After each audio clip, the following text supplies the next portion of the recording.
All right, it's Wednesday, January 25th, 2023, and we are going to kick off the city council meeting. At this time, we are going to, Madam Clerk, we're going to do the pledge. Okay, all right. Tyler, would you be so kind to lead us in the pledge, my friend?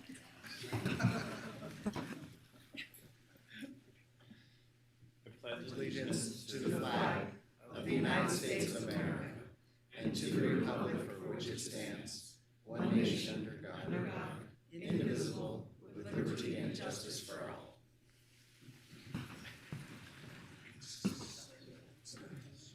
All right. Many of you have probably noticed I have a very special furry friend up here. This is Peanut. I heard Peanut has a really big following on social media. Is that true? Like 60,000? Yes, he's just over 61,000 followers. 61,000 followers. People have a hard time getting 200. Yeah. And look at Peanut go. I'm very proud of him. So Peanut is officially designated for mayor for the day, right? Which a lot of times people say, yes, you do much better than me, Madam Mayor. So goes along with the job. And you look like you're ready. He's got a little bow tie on. His Look how confetti bow tie adorable he for his is. big day. So for public comment, I would love for you to start off the reason why we think this is so important, because it really shines a light on vulnerable pets in our community and the work that you do. So talk a little bit about that. And we are under public comment. Oh, you want to do roll call first? She does. She wants to make sure the record. I was just so excited that we have a new member. So make sure you include Peanut in the roll call. Go ahead, Madam Clerk. Thank you, Madam Mayor. We're calling roll for Mr. Clerk. calling roll for January 25th, 2023. Councilwoman Breckus. Here. Dewar. Here. Martinez. Here. Ebert. Here. Taylor. Here. Reese. Here. And Mayor Peanut. Here. And Mayor Sheevy. Bark. Thank you. Here. Madam Mayor, you have a quorum of the Reno City Council. All right. Thank you so much. Okay, I'm going to give you the floor. Okay. And tell us a little bit about yourself, because I know you do a lot of work in the community Absolutely. for these pets. Absolutely. So thank you so much, Madam Mayor and City Council, for having Peanut and I today for Dog Mayor for the Day. We're very honored to be here. I'm a big animal rescue advocate. I've been involved since 2018, volunteering. I've served on a board of directors, and then also in animal welfare. And during that time, I've just come to realize how many wonderful homeless animals are in our community and throughout the United States that need homes and need love. So I adopted Peanut 3 years ago, and since then, as you mentioned, he has a tremendous social media following that I started in July of 21. He has just over 61,000 followers, and we use that to advocate for homeless animals. So since July of 21, Peanut has helped raise almost $21,000 for homeless animals. And so I'm very proud of him for that. Locally, we support Scoot to the Stars Rescue. Marie, their founders right there in the front. And Marie adopted a dog named Scooter from the SPCA, and he was paralyzed due to suspected abuse, and that dog really just changed her life. And so she started Scoot to the Stars Rescue last fall. It's a nonprofit 501c3, and she currently has 3 adult dogs, and one of those dogs has puppies, surprise puppies that was given birth at the shelter. So all the adult dogs in her care are paralyzed, either from cars or past trauma. I'm very fortunate to be fostering one. His name is Wally Bear. He's a 9-year-old senior Chihuahua. And so we're just very proud to be able to support homeless animals and for the community and city's support in that effort as well. Oh, well, thank you for what you do. It is so incredibly important, and I know all of you in the community, all of you animal activists are doing a tremendous job, and seriously, we couldn't do it without you, especially in the pandemic.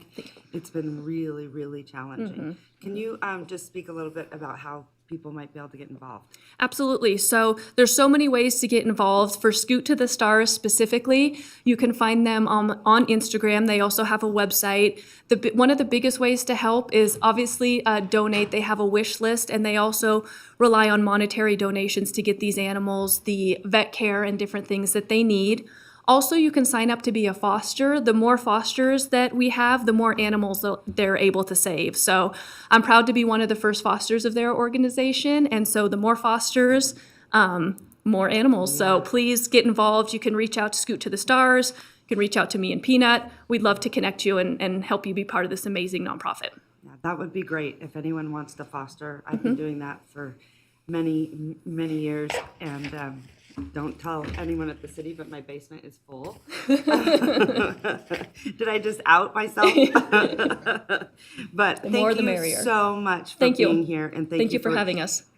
Little boy. Yeah, little Peanut, little boy. He's so cute. He's Thank you. darling. Thank Look you. at him. He's just like, hey, come here. He's just like, love it. He's so cute. And I thought it was a pug, and then I thought maybe bulldog, but he's none of those. He's none of the above. Yeah, he's a mix of 12 different breeds.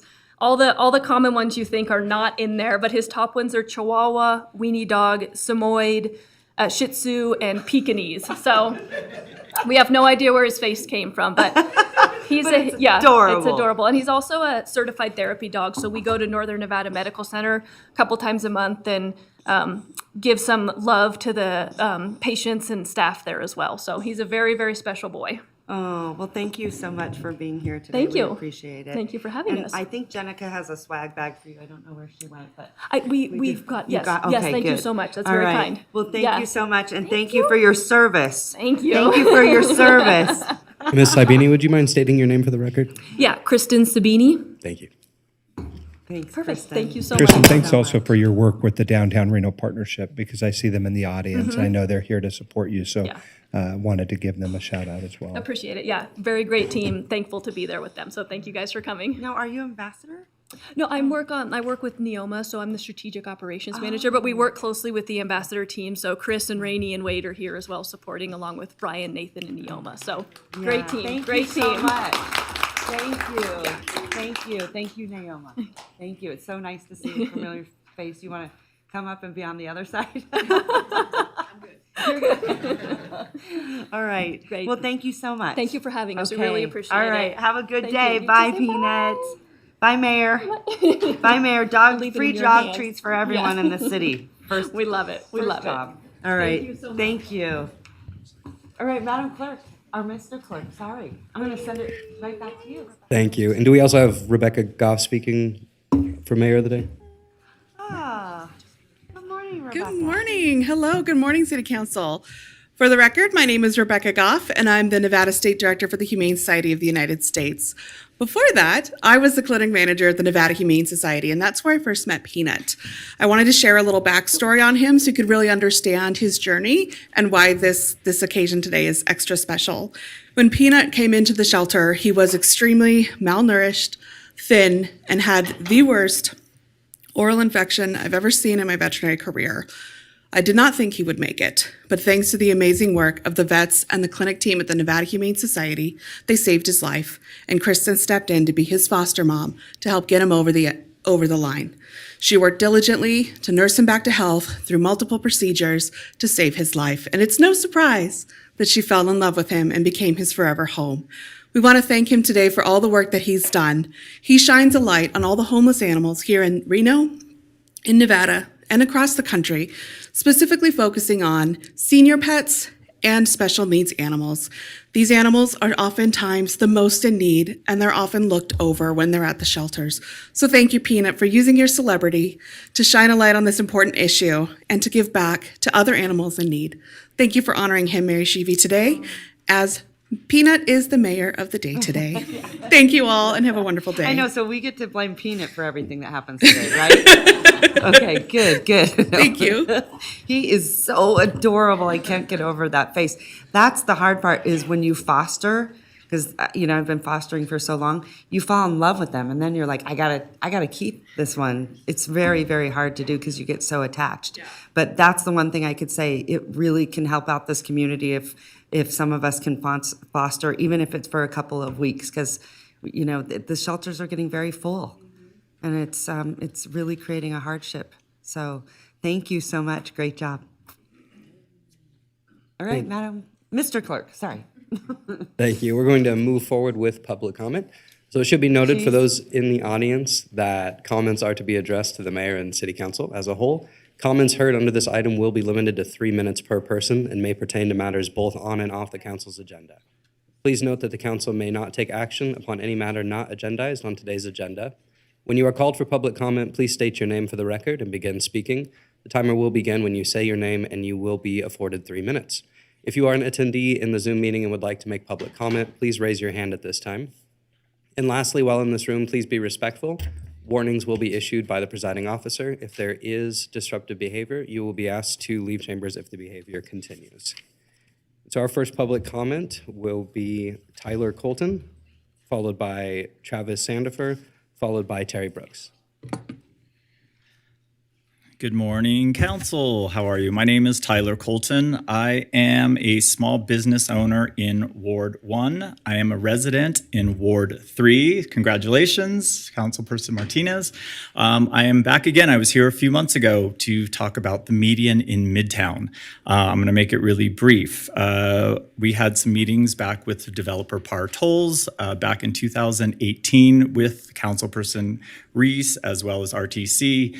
At that time, there was other business owners that joined me, small business owners in Midtown, disagreeing that the median was going to affect our business and fire, as well as the way people are maneuvering around Midtown. And that is still true to this date. We get lots of complaints in our business how difficult it is.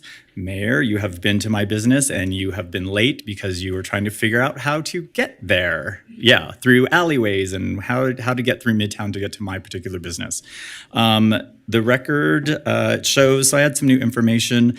Back in August of 2016, a petition kind of was signed. It went around Midtown and it was sent to all of the council at that time. It was sent to Lee Gibson, who was heading the project, I think at RTC.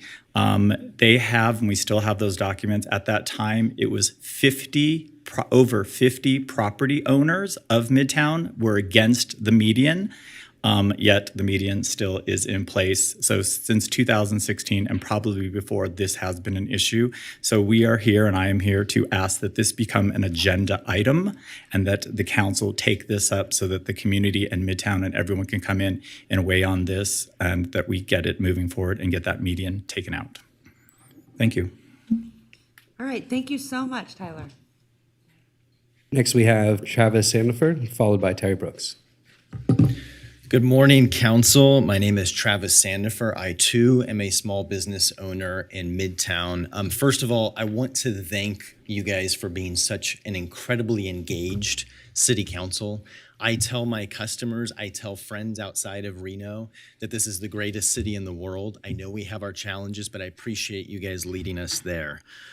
I, too, like Tyler, have safety and business concerns about the median barrier running down South Virginia. One of my regular customers is a retired senior law enforcement officer. He has highlighted serious concerns about access issues for EMS, fire, and police. And as a business owner, I'm extremely frustrated by it. I'm cut off from northbound traffic. I invested in Midtown before times were good during the construction, very similar time to Tyler and the Emerson. And we persevered through COVID. And the last thing I need is more things to keep customers coming from our establishment. So thank you for this. Please explore this. Please add this to the agenda in the future. Thank you for your time. Yeah, and Mr. City Manager, to this public safety point, I literally last week watched Remza drive all the way down and then all the way back. And I can only imagine if someone is, suffering an event that it causes angst. It caused me angst just watching that. So thank you so much. We will. Next, we have Terry Brooks, followed by Mack Rossi.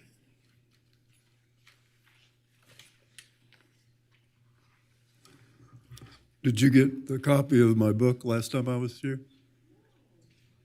Oh, it's in my office. Oh, okay. I haven't been here all week. Oh, Are we that's right. done? Yeah, I finished the book. Okay, then we're going to publish it. Good. Guess what I'm doing now? Another book. Oh, okay. I love it. I'll start off my usual way. Good morning. My name is Terry Brooks, and I came here today because when it comes to discrimination, I have a lot to say.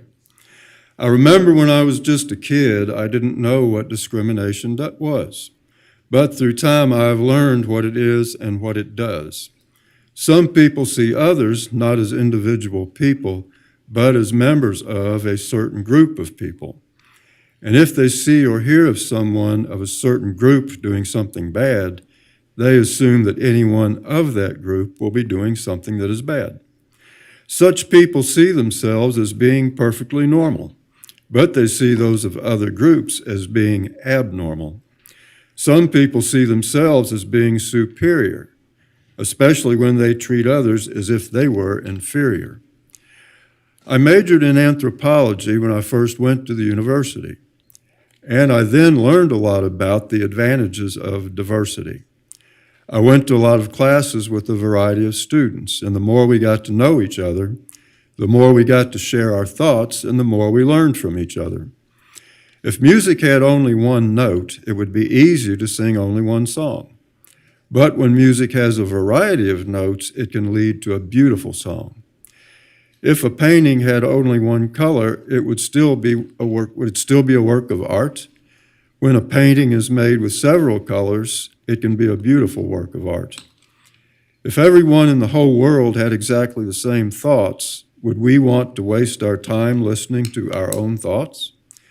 No two people in this world are exactly the same. If we were all exactly alike, we'd probably all have the same name. So instead of looking down on each other by using discrimination, let's all look up at each other by expanding our imagination. I would like to thank you all for listening to me today, and I'd like to thank you all for accepting me today. Oh, I love that. you So, very much. okay, is this number one? This is preface. Okay. It'll have an introduction, then it'll have 46 chapters, then an explanation of why I write the way I do, and then 2 pages of acknowledgments. So like my other book that I handed over 2 weeks ago, this one's going to be exactly 100 pages. Okay, great. I can't wait to see your book upstairs, and we're going to get it printed. Okay, thank you very much. Great job. Yep. Next, we have Mack Rossi, followed by Markell. Good morning, members of the City Council. My name is Mack Rossi. I've been a member of the Reno City Citizens Advisory Board for over 12 years. I am very much concerned about where this committee is headed for seniors. For the past year, it appears that many city staff either don't care or lost interest in the seniors. It appears that even our committee has suggested increasing many city programs. City staff has either turned a blind eye or rejected the program. For the new city council members, I'd like to give you just a little history on one of the city parks named Paradise Park. Paradise Park is located in the area where about 1,500 seniors live within a 3-block area. Because of the location and the size of the city facility for Paradise Park, it has become a facility for seniors. Lately, the seniors at Paradise Park don't feel there's much of a paradise there. When the virus hit the program, a lot of programs are canceled, and after 2 years, the viruses gave us a rest, and the programs still have not got up to where they were before. Some of you might be aware that our county, Washoe County, is the 3rd county in the nation with the highest suicide rate for seniors due to loneliness and isolation. Also, 20% of the city population are seniors over the age of 65.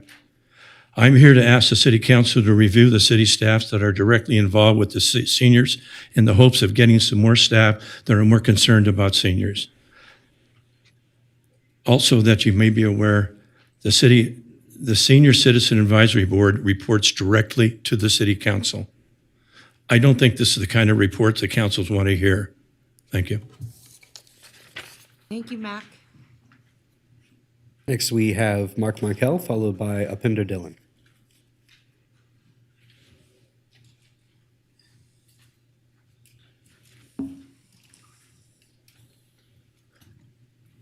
Good morning, Madam Mayor. Your heart is beautiful byway. And City Council and City Manager. My name is Markell, and I'm a concerned Reno resident.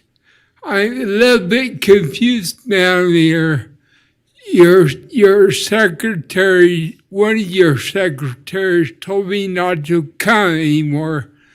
That was a long time ago, but I didn't listen to her. But I collect SSI and I work for you people. That's what I'm here is for you people. Anyways, I was involved in a motor vehicle crash back in '89, which was a long time ago. And I've been doing this ever since then because I feel it's important that people don't drive with drunk drivers. I was a passenger named car. We are in the mountains of Southern California. We drank 4 gallons of wine in 4 hours, and we are on our way to get more. And we are doing 100, and we rolled 8 times, and the car landed on my head, putting me in a coma. And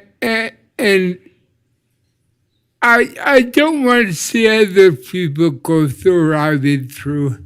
I lost my wife. My kids disowned me. So I just don't want to see anybody else go through what I've been going through. And I don't know. I just want to be an example of what can happen if you ride with a drunk driver. So please don't do that. And don't drink and drive. Thank you. Good message. Thank you. Very good message. Thanks, Mark. Next, we have Upinder Dhillon, followed by QL Sakay.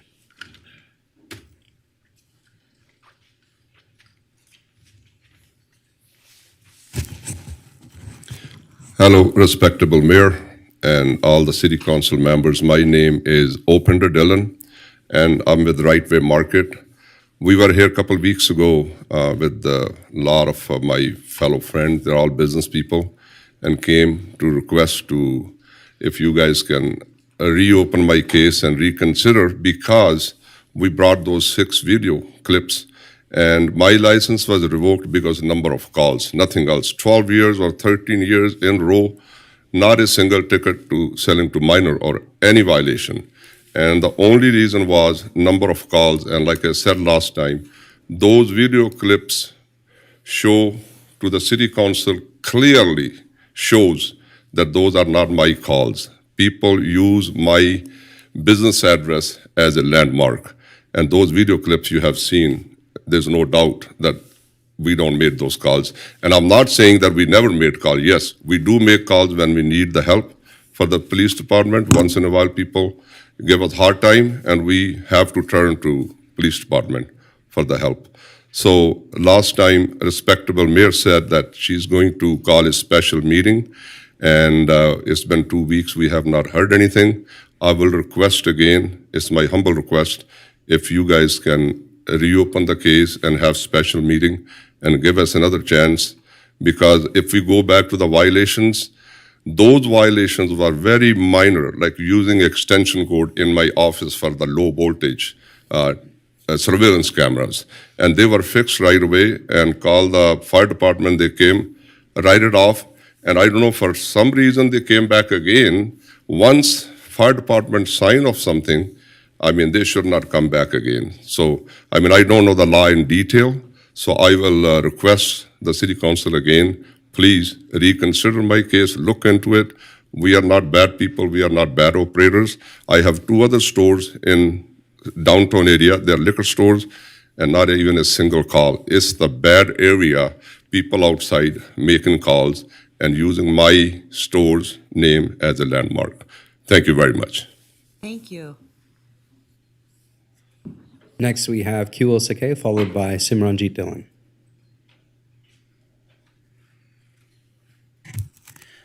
Good morning, City Council. My name is Keval Sekhon. I'm a good friend of Upinder Stillon, RightWay Market liquor store. And we are here a couple of weeks ago, and we are requesting for the reopen. The case is liquor license takeaway. And we want to request the City Council member, please reconsider that case, and I want to say thank you. Next, we have Simranjit Dhillon, followed by Amandeep Singh.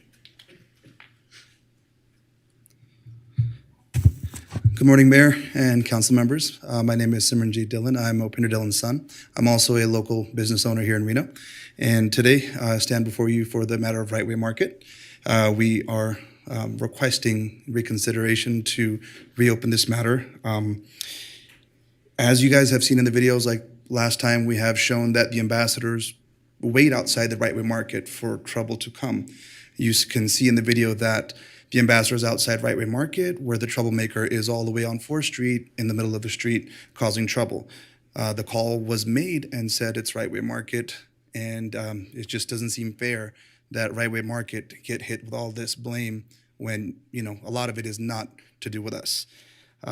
Another thing that had happened, and I wanted to ask if it's right, is we have yearly inspections, whether it's health, fire, or code enforcement. Is it right for everyone to show up together at once? Because it feels very intimidating to have a police officer standing there, to have code enforcement, fire, health department, everyone show up at one time. They gather outside and they show up, and it feels like we've done something wrong. So it's very intimidating, and I wanted to know in our special meeting if you guys can also let us know when it is going to show up in your guys' calendars. That would be great. All right, thank you so much. I've asked our city manager to make sure that it gets agendized and scheduled. We will let you know. Yeah, I did check the agenda. There are special meetings coming up, but it doesn't tell you what the special meeting is for on the agenda, so I wasn't sure. That's all. We'll make sure that you have plenty of notice. Perfect. Thank you so much. Thanks. And next, we have Amandeep Singh.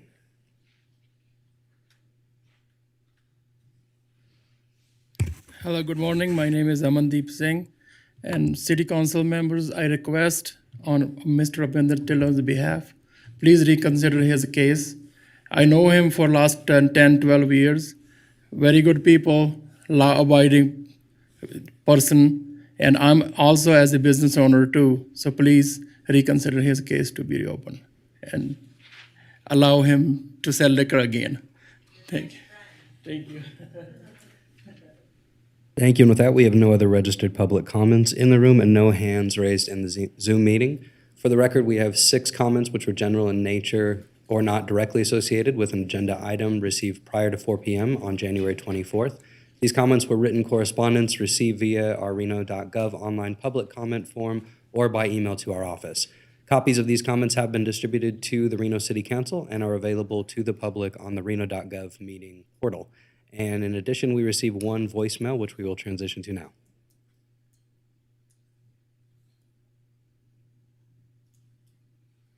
Good morning. My name is Paco Lachoy, and I am the chairman of the Reno Senior Citizen Advisory Committee and a 54-year resident of the city of Reno.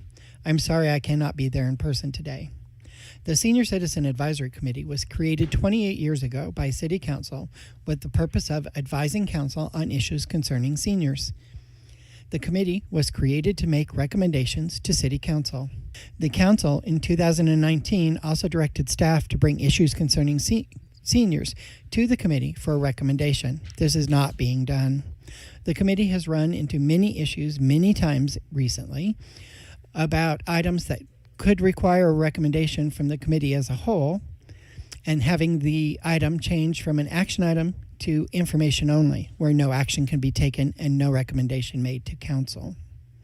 I would like council to give some direction as to how we are to advise it if we're not allowed to make recommendations through actions by the committee as a whole. I have long stated that the city of Reno only offers recreational opportunities to its seniors. There was a vibrant and exciting senior programs division under Parks and Rec. That program no longer exists. Seniors feel unwanted. They feel like they're being swept under the carpet. They feel like things are being taken away from them, and they're being all lumped into one pot, especially through this new multi-generational concept that is in place. Seniors want to be around seniors. There are many programs for the youth, catering to their needs. As the youth do, seniors have those same kinds of needs. They want to be with seniors, socialize with seniors, be mentally stimulated by the conversations that they have together. Council has long stated that they are concerned about the health of seniors by wanting mental stimulation, physical exercise, and socialization to keep seniors healthy and happy. Senior-specific programs offer that, and seniors are content and happy. With no senior-specific programming, seniors are in danger. Washoe County leads the nation in senior suicides. Without senior-specific programming, it is definitely could increase the statistic that is already bad. And what benefit would it be to a place that we all want to call home? I hope the council will look at creating something for seniors in the city of Reno that is specific for seniors, just as the city has for its youth. The youth and seniors have different needs. One is young, one is older. I hope that the council can issue a direction so that seniors know that their city cares about them. I thank you for your time today. Thank you. And with that, we have no additional public comment, and we will move on to item A4, approval of the agenda. All right, may I get a motion to approve the agenda? If there are no amendations, I'll move to approve. All right, I have a motion. I have a second. All those in favor say aye. Aye. All those opposed? Aye. Motion carries. All right, at this time, I'm going to ask for item B, consent agenda. I think I'm right? All right, good. Consent agenda. I'm going to start with you, Councilwoman Ebert. Anything you want to pull off? No. All right. Nothing, Madam Mayor. All right. Councilwoman Dewar. Yes, B1, just to do a shout out, and B4 and B5 because of the dollar amount.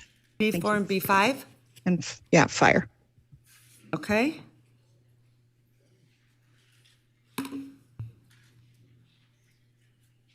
Did you see E1 or B1? Me, B1. Oh, B1, not E1. No, Okay. B1 and B4, B5. Okay, thank you so much. Thank you for your clarification. Councilwoman Taylor. None. Thank you, Madam Mayor. All right. Councilman Martinez. Nothing at this time, Madam Mayor. Thank you. Okay, Councilwoman Breckus. Yes, Madam Mayor. I was going to pull B4 and B5 also. Okay, thank you so much.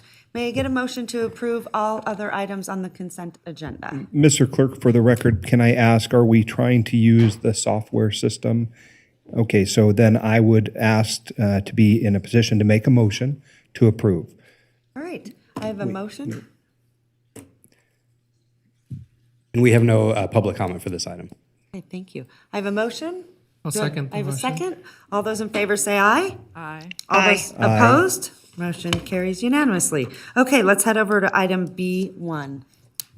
Yes, Madam Mayor. On B1, I just wanted to do a shout out. Zozo's restaurant has been a landmark in Reno for many, many years.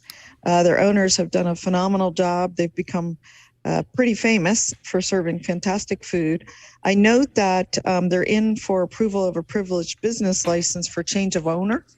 And so I think that means that the owners are either have sold or in the process of selling. And I just wanted to take this moment to acknowledge their phenomenal contributions to our community. Thank you. All right. Are you going to give me a motion? A motion to approve. All right, thank you so much. I have a motion. Second. I have a second. All those in favor say aye. Aye. Aye. All those opposed? Motion carries unanimously. Okay. Item B4.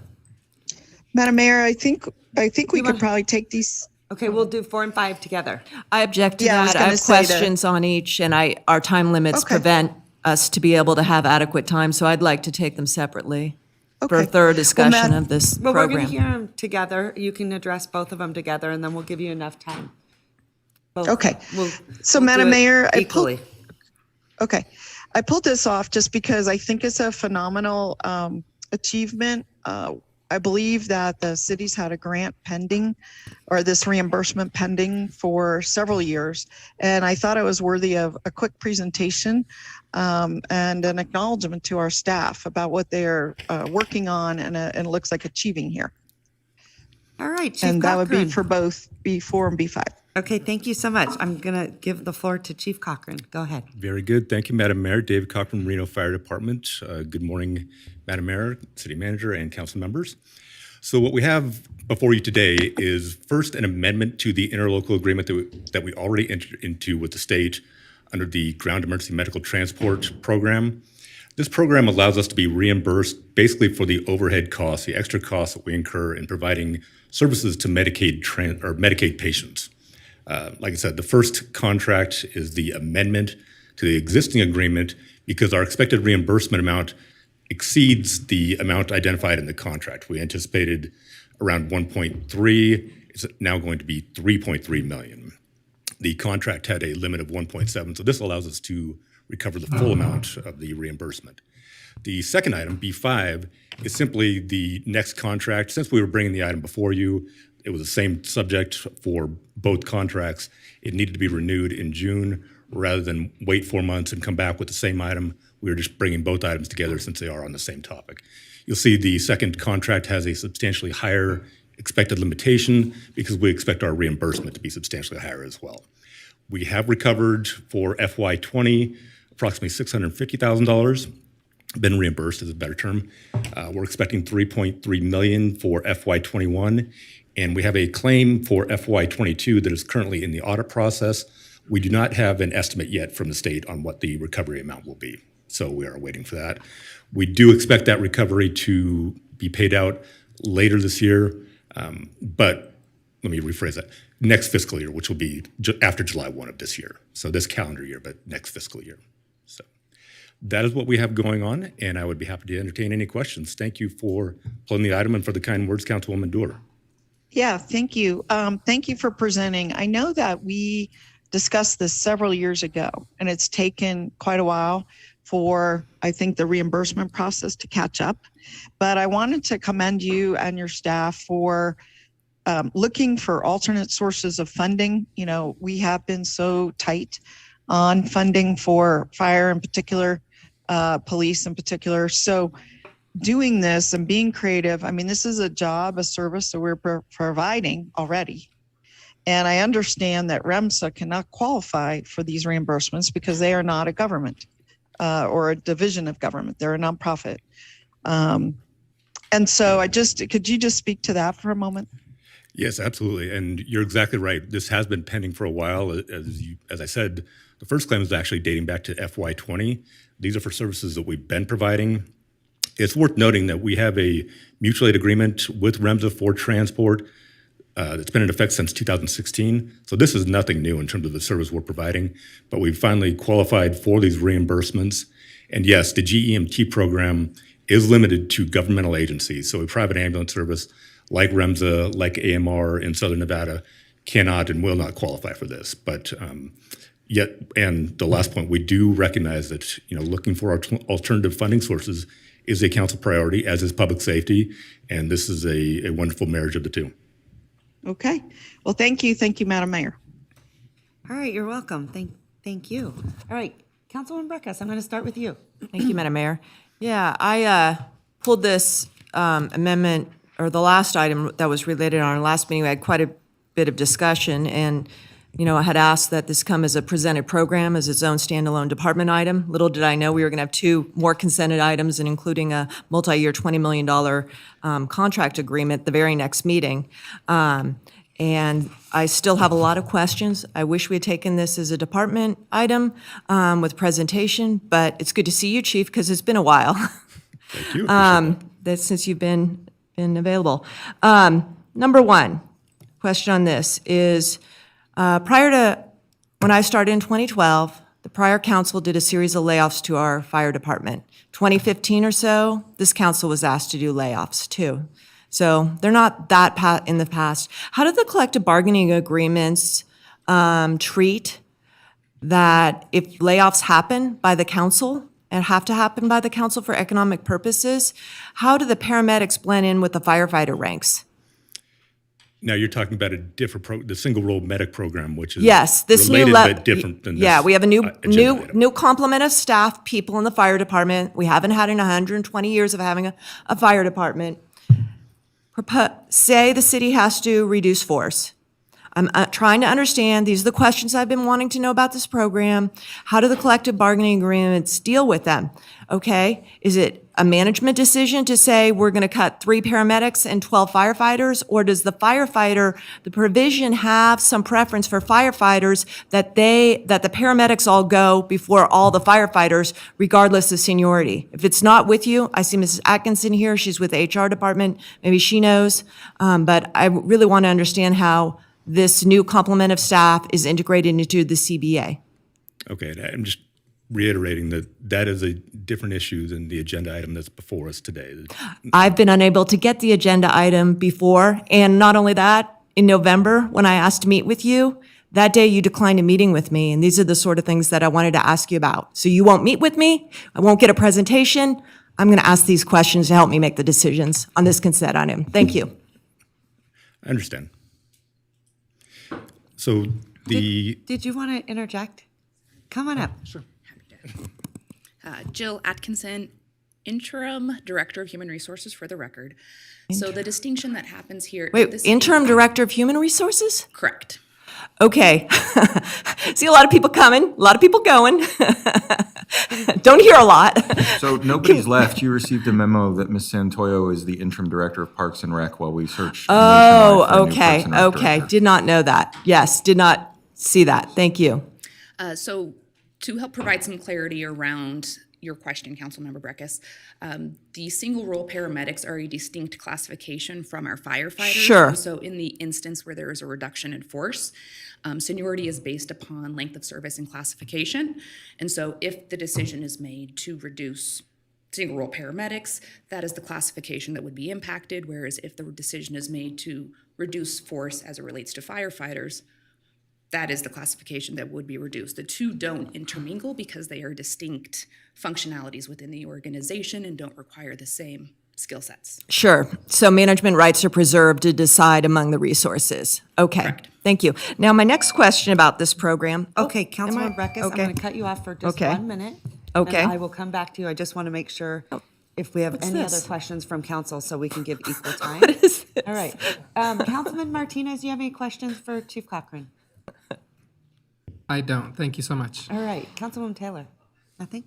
Vice Mayor Reese? Thank you, Madam Mayor. Chief Cochran, thank you for the presentation.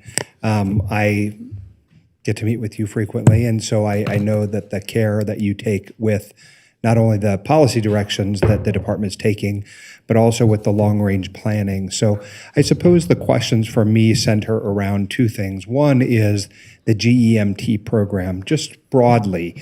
I think that since probably now 2 years, you have had a vision for this program.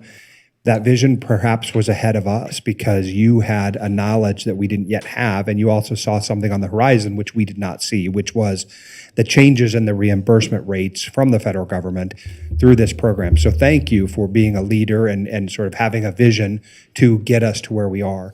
You also, I think, at that time had a vision for the type of transport need that we had, which was a little unique in our organization. So we spent a lot of time talking about the way in which medical transport was different than our historical experience, how it interacted with our franchise agreement.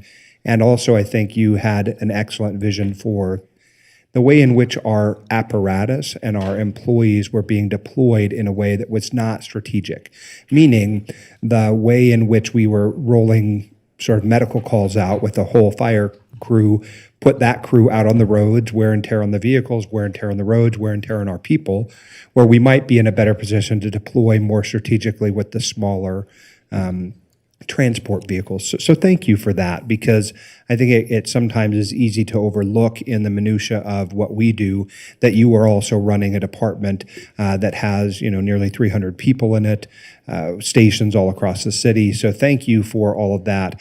I suppose I would like to just understand broadly the GEMT program. This reimbursement rate was significantly more than we anticipated. So why did that happen? So thank you for the comments. And if I could add one item before I get to the GEMT question, because we had the conversation, you're right, a couple years ago, and really this is driven not by the GEMT and the reimbursement. Certainly that provides the funding, which is critical because we need funding for everything we do. But it's really getting those resources, the right resource to the right call at the right time, reducing the wear and tear, not just on our equipment, but on our firefighters. And that's really the win here. And the fact that we found this funding source to support that win is what makes it all go forward. So the GEMT, if I could kind of broadly, and if you want to get into the weeds, I have Aaron Wyke here who can give you, the nuts and bolts of the reimbursement calculation. But looking at it broadly, it's kind of intended to cover the overhead of, what we incur as a cost, regardless of how many Medicaid patients that we treat. Because they recognize, they being Medicaid, that the reimbursement rate for transport doesn't fully reimburse for all the costs that departments are incurring. The fact is that we've increased the number of transports that we're doing, which, not coincidentally, increased the number of Medicaid transports. Our overhead, being a large department, you mentioned how large we are, translate the higher dollar overhead, the higher dollar budget really translates into that higher recovery rate. And so as you increase the transports, that's married to the overall budget. Let me restate that. The EMS budget, the overall EMS budget that we have, and that's how the transport rate is calculated. All right, Chief. First of all, congratulations. Thank you. This has been a few years, and you've worked really, really hard to get to this point. So Thank you. I'm thrilled, and I'm thrilled for you and the department because I know that it means a lot. And maybe just sort of explain a little bit more in layman's terms of why this is so important. You just talked about the reimbursement, but can you explain a little bit more so that Absolutely. the general public can sort of understand, because we use all these sort of fancy terms, GEMT and things like that. So can you just kind of tell us a little bit? Yeah, I would love to. And I talked a little bit to the management team earlier this week about this same thing. We have our call volume continues to go up. We ran just under 50,000 calls this year. We have essentially the same amount of people. And to mitigate the impact of that call volume, what we need is, of course, more people, but more apparatus out on the street. And getting, like I said, the right apparatus to that call. Do we need to send $1.5 million ladder truck with 4 firefighters to a call that really requires 2 paramedics on an ambulance? No, that's not the best use of resources. This program is going to allow us to achieve that best use of resources, that best practice, getting the right resource to the call. Not only does it get the right resource to the call, of course, now you have that truck available. So if there is a fire, there's a rescue, some sort of technical emergency, they're available to do the thing that they have the higher training for. Yeah. It goes for the trucks and the engines. Yeah, fantastic. Thank you so much. And I also Absolutely. appreciate your constant communication with me. I'm very, very appreciative. So I get everything I need and want you to know that I'm very grateful for all the hard work you put in. And like I said, this has been a long time coming. So great job. All right, Councilwoman Dewar. Madam Mayor? Yeah, thank you. I just had one follow-up, and that is, Chief, if you could explain, you've done a great job explaining everything, but to the point that you were just making last about the right person to respond, and then we're starting to hire standalone paramedics that are not firefighters. Could you just explain that and where we are in that process? Yes, absolutely. So, and I don't think I mentioned that, so thank you for the question. The standalone medics will be staffing these 2-person ambulances. They are non-suppression, meaning they're not firefighters. They will work side by side with the firefighters, be in the stations with the firefighters, but they are not trained or nor will they respond as firefighters. The advantage there, again, is that you don't need the full breadth of training that the firefighters go through to respond appropriately to these calls. It also allows us to get these individuals on the street and working for the city quicker. Where we just closed the hiring process, we're going to be doing interviews in the coming weeks, probably next couple of weeks.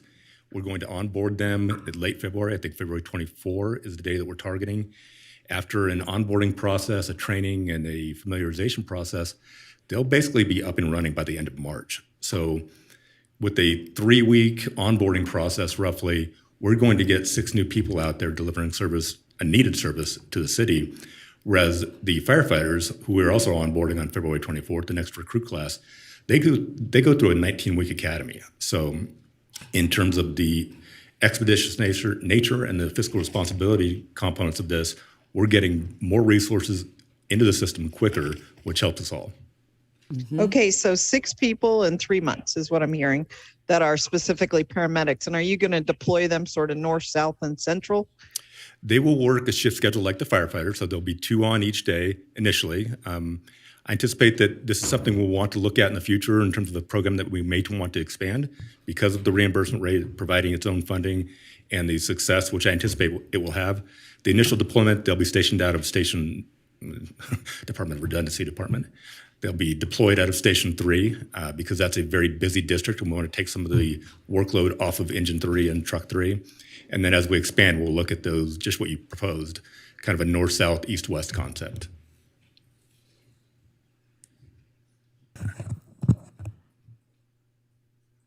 Did we lose her? Councilwoman? Oh, I'm complete. Thank you so much. Okay, thank you. All right, Councilwoman Ebert. Nothing? Okay, I'm going to send it right back to Councilwoman Breckus. Yeah, thank you, Madam Mayor. I have so many questions. It's a good conversation. So when we first embarked upon this first interlocal about 18 months ago, REMSA sent a letter. They're the franchisee for ambulance transport, said, not crazy about it, but we're okay with it because we're not eligible for this reimbursement. Now we've really re-upped the dollars and reconfigured the years out. Is this making REMSA obsolete, or how much of a chunk of business will this $20 million take out of the business that they do? Let me just to be clear, the $20 million is the allowable recovery. That's not necessarily the recovery that we will get. What we do with REMSA is very collaborative. We've been meeting with them every month. And what we've done is provide or hold out ourselves as a resource for them. So no, we'll not make them obsolete. In fact, we've been very clear. I know I've been clear in this room, and I've been very clear with REMSA. Our goal is not to take over transport in Reno or the Truckee Meadows or anything like that, but to provide that additional resource so that when REMSA gets stretched thin or they don't have the resources to respond, that we can pick up the slack there and provide that resource. And the example I always go back to, I think it was 2015 when it happened, we had Engine 4 stuck on a scene with a non-emergent patient, but REMSA didn't have a resource available. And I think they were on scene for almost 40 minutes. They couldn't leave the patient, of course, but REMSA did not have a resource available. So that prompted me to reach out to REMSA and say, look, let us help in that situation so that where it doesn't make fiscal sense necessarily for you, REMSA, to have an additional ambulance on the street, we can pick up that slack. We'll do the transport. Like I said, we're not trying to take over transport in the city, but we want to be a resource, a depth, or to provide that depth of resources for the city and really for the citizens. Yeah. Okay. So, you had a delay, but how do you know that was a Medicaid eligible person? And how are you going to vet these people for Medicare eligibility? And are you going to leave the city of Reno proper? What if someone goes to northern, the hospital in Sparks? And what do you do with Medicare people who are tourists from California or somewhere? So we never have and never will vet them based on the ability to pay. We treat everybody who has an emergency the same, and we provide them the best service possible. And that was my point with Councilman Reese, is that this really was not driven by GE&T or the reimbursement. This was driven by the ability to provide service, to free up that engine so that they could be available, to provide the transport to the citizens so that they're not, because while we have an engine on scene, there's a patient on scene too. We need to get that patient to the help they need. Okay, so you're not going to be saying, "Oh, this is an older person; they're probably Medicare." Let's let. In no way, shape, or form will we vet a patient. And you have policies for that. Okay, and then what about the Californians who are swinging out of the corporate limits? Anybody who calls for service in Reno gets full service of the Reno Fire Department. Okay, and then dispatch has always been an issue. And I'm trying to understand how dispatch is going to work with this. And if we are giving up some of what I've heard for 10 years, our dispatch is the strongest. And, we want REMSA to fold into us. We carry the book of emergency responses all around the region. And how's dispatch integrating with this? Are you relying upon them to dispatch you, or are you dispatching them? No, our dispatch is the strongest. I have no compunction saying that. I think they're the best dispatchers in the region. This really doesn't impact them. These are the same calls that we're going to regardless. We're just sending a different resource to these calls. And yes, we may transport, but the impact of a transport on dispatch is negligible. Okay, and then, Madam Mayor, if I may, one more Hold on, question. hold on. Okay, We're say, at 3 minutes. Hold Okay. on. Let me just check Okay. in with everyone else so Okay. everyone gets equal time, and then I'll get back to you. Okay, Councilman Martinez, anything? You're good? Okay, Councilwoman Taylor? All right, Vice Mayor Reese. Thank you, Madam Mayor. I wanted to ask about the two-tier system for EMS. So as my understanding is that once the dispatch occurs, then they at the dispatch location decide which tier it falls into. Is that accurate? Yes, and if it requires our response, Reno Fire, they send us, and then they'll send the caller to REMSA, and then REMSA will dispatch REMSA units, not Reno Fire units. Okay, so that makes some sense to me. Is that then determinative of the reimbursement rate, or it only happens once the transport has occurred? No, the dispatch has no connection to the reimbursement rate, other than whatever cost factors are included as part of our EMS budget. Okay, the second thing is in the single role paramedic program, who do we already have folks who want to staff that type of an apparatus? Meaning we have folks who are saying, hey, I'm interested in that, or are we going to have to bring in a whole new sort of cohort of persons? So as Director Atkinson described, we are hiring a new classification of person. That is the single role medics. That's the non-suppression personnel that will be staffing this apparatus. Having said that, like any other employee, they have the ability to take vacation or if they're off sick. So we will be backstopping that with our firefighters on an overtime basis. Well, and so I wanted to ask, is the hope, though, somewhere in this program, perhaps unsaid, but worth mentioning, is that a person starts out in the single role paramedic job, and this is the training ground for someone who might move into fire service, meaning we're trying to reconceptualize the way in which we recruit people into the service of the city. And sometimes people don't see themselves immediately as a firefighter. So they start in a different route. Sometimes they work on REMSA, and a lot of folks from REMSA then transition into fire service. It's a great thing, I think. Is this an opportunity for us as a city? It absolutely is. I haven't published it, but I make no bones about it. This is a recruiting tool. I'm looking forward to having these people working next to our firefighters, engaging in the system, integrating into the system. It's almost like a long interview process. And I think it's going to be a great opportunity to enhance the service of the firefighters as well. Okay, thank you, Chief. All right, Councilwoman Dewar. I have nothing more. Thank you. Okay. I really appreciate all the answers to these discussion points. Thanks. Great. Thank you. Councilwoman Ebert, do you have any questions?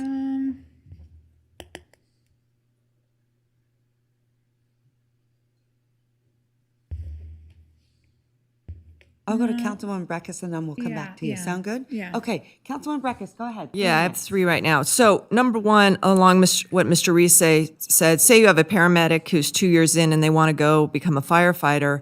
How does the collective bargaining agreement deal with that? Do they have to resign? Do we have a vacancy there? Do we pay for them to go to academy? I mean, how are we going to do that? Is that outlined in the CBA? It's not a CBA question, it's a civil service question. So they would apply to the regular process for the firefighter position. As a paramedic, they do have the ability, and that's not just our single role medics, any paramedic who applies has the ability to get on a selectively certified list. So it gives them an advantage in terms of getting into the interview process. We, of course, would have the experience with them were they to make it through the regular civil service process, but this does not circumvent that process. Would they have to resign as a paramedic to attend that period of the academy? How would you work with that? Do you have discretion? Yes, they would, because They would, okay. They're an employee during the academy, Yeah, so they're yeah, getting paid. because you can't do both. Okay, next one is, it's always from the patient perspective, okay? Say I'm someone who gets transported, okay? And maybe I'm Medicare eligible or so on. Do I get a bill from the city of Reno? You do. You do? We have a billing service that we bill the insurance or Medicaid as appropriate only. We don't Okay. seek Okay. anything beyond what Yeah, they're- okay. So we're pretty far into this. And this is the first time I hear that our constituents are going to be getting bills from the city of Reno. And I think that's material. I hear from my constituents a whole lot, whether it's sewer bill, police alarm bills, or so on. And this is part of my reason for wanting to flesh this out. What is the amount that someone could get a bill from the city of Reno for? We have our billing rates on file with the state, and I don't have the dollar figure off the top of my head, but I can provide that to you. Okay. This has been going on for a number of years. This is not a new thing. I'd like to see a copy of the bill that's been sent out to understand, what it looks like when my elderly Ward 1, constituent goes into AFib and, they're being transported and how that kind of experience is out for them. I'm not that versed in Medicare, so I don't know, but you're only going to be sending it to people who are signed up for Medicare, correct? No, we provide the exact same service to whoever calls for service in the city of Reno. We don't vet them based on their ability to pay. So everyone gets a bill? Everybody who's transported. Okay, so if I'm not Medicare, because I'm not old enough, but I presume we're also doing Medicaid, right, which is disabled folks? Okay, so I'm neither. I get a transport, I get a bill from the city of Reno. Just like they would from REMSA. So do I have to pay you? We bill to the insurance. We don't seek reimbursement above what is covered by insurance, Medicaid, or Medicare. Okay, so I'm a Ward 1 constituent, I'm transported, I get a bill from the city of Reno, and my insurance company will take care of that, or presumably? They will or will not. That's a determination that our billing company will make. If they can't, then we don't pursue that. What if I am Councilwoman uninsured person? I'm going to come back to you. Okay, You're at thank your you. 3 minutes. Councilwoman Ebert. Yeah, I don't have any questions yet. Okay, all right, thank you so much. I'm actually, city manager, did you want to weigh in on that?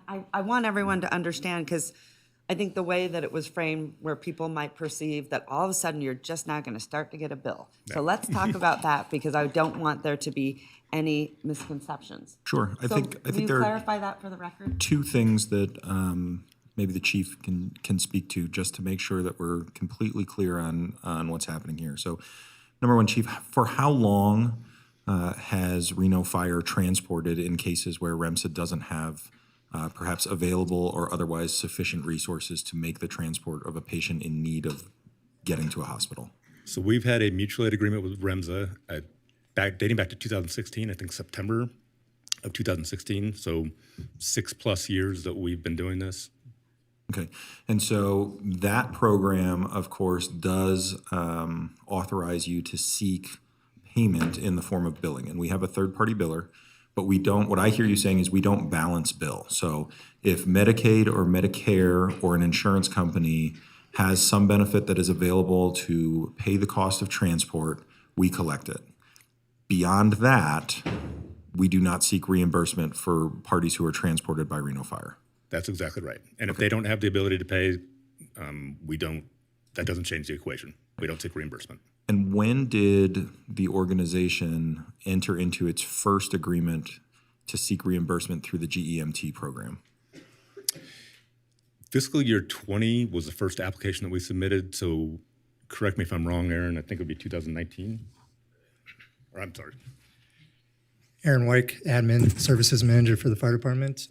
For clarification, we actually entered the agreement in 2022, but it was retroactive to FY19.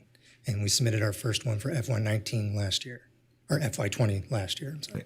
And if I understand the specifics of the GEMT program correctly, rather than billing against the prescribed rate for Medicare, Medicaid insurance, it is a federal subsidy for the overhead that goes into providing that EMS service, which is, of course, different than what the market would bear in a billing scenario. Is that correct? Yes. All right, thank you so much. I appreciate that. All right, Vice Mayor? Madam Mayor, I'm prepared to make a motion. All right, we have done 3 rounds, so you're going to make a motion. Madam Clerk, are you ready for a motion? All right, thank you so much. Madam Mayor, I move to approve staff recommendation as to item B4.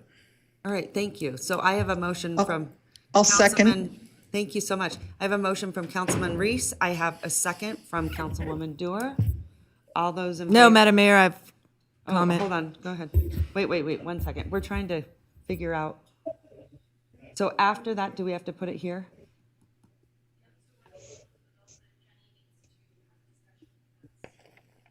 Okay, oh, I see I it would. up here. Okay, here we go. All right, I'm just trying to balance it out to make sure that everyone can see it up here. So hold on, Councilwoman Breckus. Where do we go to the vote? All right, so I have a motion and a second. I'm going to send it to Councilwoman Breckus for discussion. And I Yeah. believe that is 1 minute. Yeah. Okay, 1 minute, count it. I'll let her count it, go back and count the minute down, because I certainly, need to stay within timeframes that we put on these issues. So while she's doing that, I feel like I'm pulling teeth to understand this. I feel like I'm pulling teeth to let the public know what's going on. And I still have outstanding questions. I'm getting a little more information. I'm sure if you come in to amend this thing another time, put it on consent, I'll pull it again, and maybe another half hour of questions will get us there. But the questions I have that still exist are, if I'm uninsured and I'm transported, I know I'm not paying for the firefighter who's turning off my oven and, throwing out my oil on the pan, but this other fire person in a Reno firefighter uniform, as I see it, is transporting me, is going to get me a bill. I'm not Medicare, I'm not insured, maybe I'm underinsured, I don't know. And then a third party will bill for the city of Reno, and I'll never see collections. I'll never get, even if it's that little bill that says, we don't get a comment, you don't get an answer when we're doing that. Discussion with staff is done when a vote's on the table. That is what I don't understand. Medical bills are scary. They're scary to everyone. They come in threatening. I don't understand that. I also don't understand how in the Medicare world, which is congressional, obligated and decisions at the state level, how secure this program is. Breckus, I we're don't at see a it as minute. a secure funding source. Thank All you. right, thank So you. I'll be voting no. All right, thank you so much. Appreciated. All right, so I have a motion and a second. All those in favor say aye. Aye. All those opposed? All right. Motion, Yeah. I said aye. Oh, So where are we doing? It's not coming up for me. yeah, mine is not. Hold on.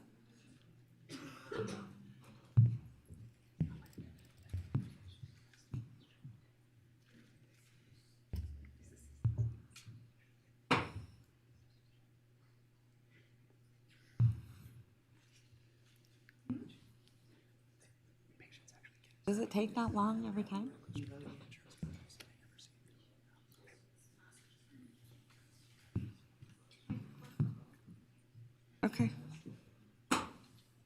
Okay. Then it goes away. Okay, all those in favor say aye.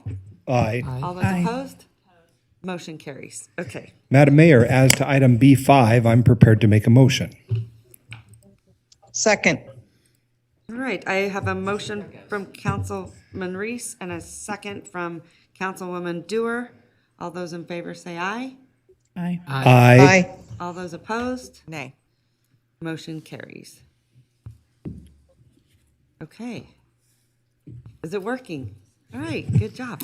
Thank you all. All right, Appreciate it. thank you so much, Chief, and congratulations.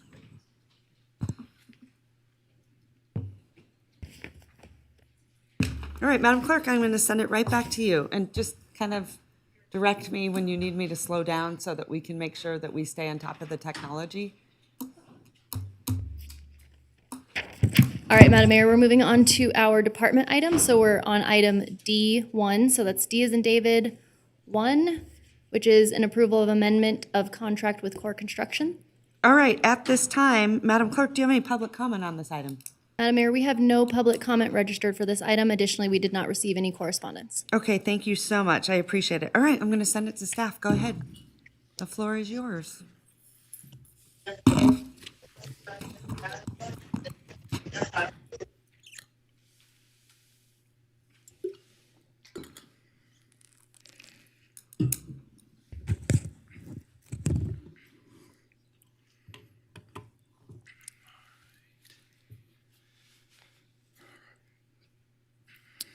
Good morning, Madam Mayor and council members. I'm Justin George, Senior Civil Engineer for Public Works.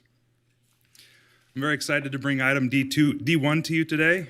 This is another major milestone for this monumental project. Once again, it's time to celebrate.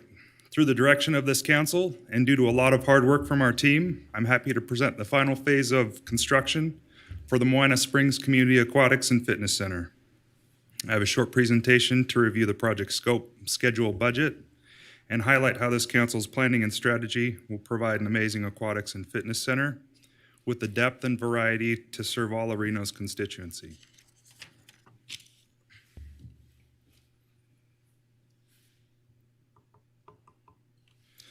Let's begin with a dive off the starting blocks and a little warm up on how we got to where we are today. The project delivery method we are using is construction manager at risk. With this method, we select a contractor based on their qualifications rather than on a low bid. Core Construction was selected as our construction manager at risk. Core was incorporated into our team of staff, architect, and civil engineering consultants early in the design process. And Core's early involvement in this project has yielded many benefits. Some of those include providing valuable feedback to the design consultants, quality assurance, estimating, and construction scheduling recommendations. This feedback led us to splitting the project into 2 phases to keep the project on pace for a summer 2024 opening. Just 7 months ago, we brought you phase 1 of construction for award to Core. Well, they've been busy with the horizontal work to get the site ready and prepped for vertical construction, as you can see in this image here. The parking lot improvements are nearly complete, and the red line to the right side of this image shows where the utility corridor is located. The utilities will be brought on site underground at this location.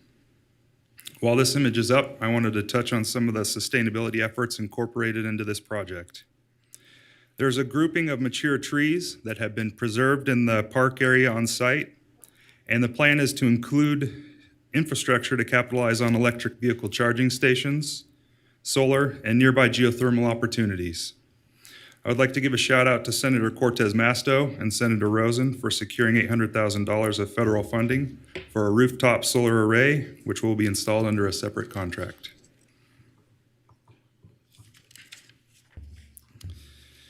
In the meantime, our team took a deep plunge to finalize the design of the building and pools. That design was completed in November, and Core put that out to bid as the second and final phase of construction. The image on the slide is an aerial rendering of the finished site. Phase 2 includes the pools and building at the bottom of this rendering. By the way, that red line represents the roof of the building.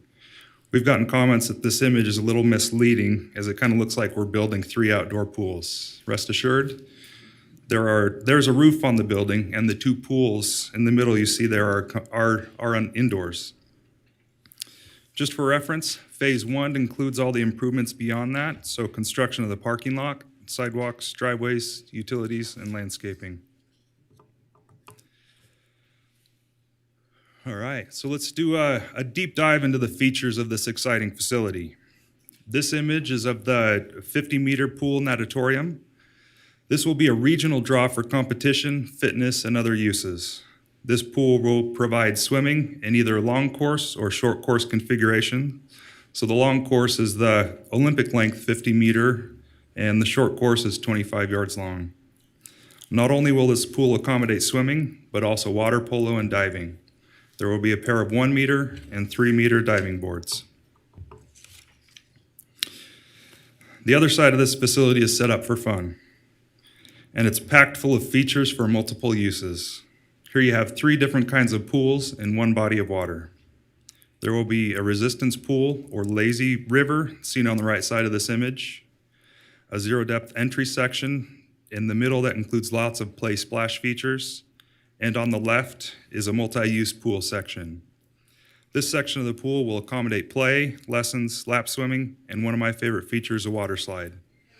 That's just outside of the frame of this image, though, so we weren't able to incorporate it in this slideshow.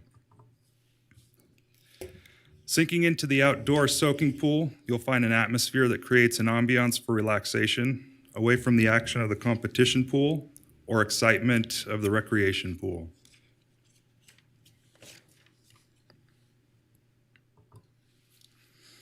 So here's an update on the overall project schedule. The silver and gold arrow shows where we are at today on the timeline. As stated earlier, Core's recommendation was to split the project into 2 construction phases. The civil site design was complete in May of 2022. Core bid Phase 1 for the site work improvements in June and broke ground in August, right after the contract was awarded. This lined up perfectly with completion of the Phase 2 architectural design for the building and pools in November of 2022. Core bid Phase 2 in December and is ready to begin vertical construction as we thaw out from this cold and wet winter. So due to the hard work of our team, we're still on pace for that summer 2024 opening. So splitting the project into phases is kind of like swimming a medley relay race. Individual aspects of the design and contractor team are swimming down their respective lanes to touch the wall and send their teammates racing towards the finish line. This is a fun little graphic showing the project budget as our team completes the relay race. Each line of the budget pool indicates where monies have been budgeted. The budget categories on the left include design, construction, and soft costs. The swimmers in each lane depict how much has been allocated to date. For the construction team, the total cost is $46,716,650. The phase 1 leg was for $12 million, and the phase 2 leg, which is what we're here for today, is $34,652,021. The teams for furniture, fixtures, and equipment, along with public art, are still on their starting blocks with the delayed start until later this year or early next year when we get further in construction.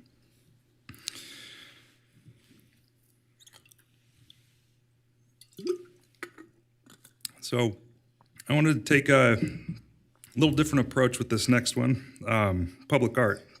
So because public art has a little extra spring in their step, we're following the city's public art procurement process and are climbing the diving board ladder with the arts and culture team to create a vibrant public space by incorporating some nice artwork into this project. So flipping back to the finances, we've got 3 pools of funding for this project. $9 million was graciously pledged by the William N. Pennington Foundation. $27 million is coming from the general obligation bonds, and due to the fiscal responsibility of this council, the remaining $16 million is coming from cash on hand. For the final round of my presentation, I want to remind everybody that we have a really cool website, moenasprings.com, that is full of information to keep up to date with this project. It was launched in July and has received over 3,000 hits. What you can find on this website are some background information on the project, the neat renderings used in this presentation, monthly construction updates, and a live video stream to view the current construction activities on site. So I encourage everyone to visit moenasprings.com. That concludes my presentation. All right. Thank you for your time. Good job. I thought you did great. Okay, I'm gonna bring it back to the body for questions. I'm gonna start with you, Councilman Breckus. None? Okay, Councilman Martinez? Councilman Taylor? Great job. Thank you so much. I loved the little innuendos for each name there. Yeah. I caught it. I was listening. I know, I felt like I was listening to sort of like an Airbnb ad. I loved it. It was very enticing. All right, Vice Mayor Reese. Thank you, Madam Mayor, and I'll be brief. First of all, the presentation was swimpressive, right? CORE is obviously doing swimmingly at this facility, and you all are obviously using your noodle. So good job on all of those things.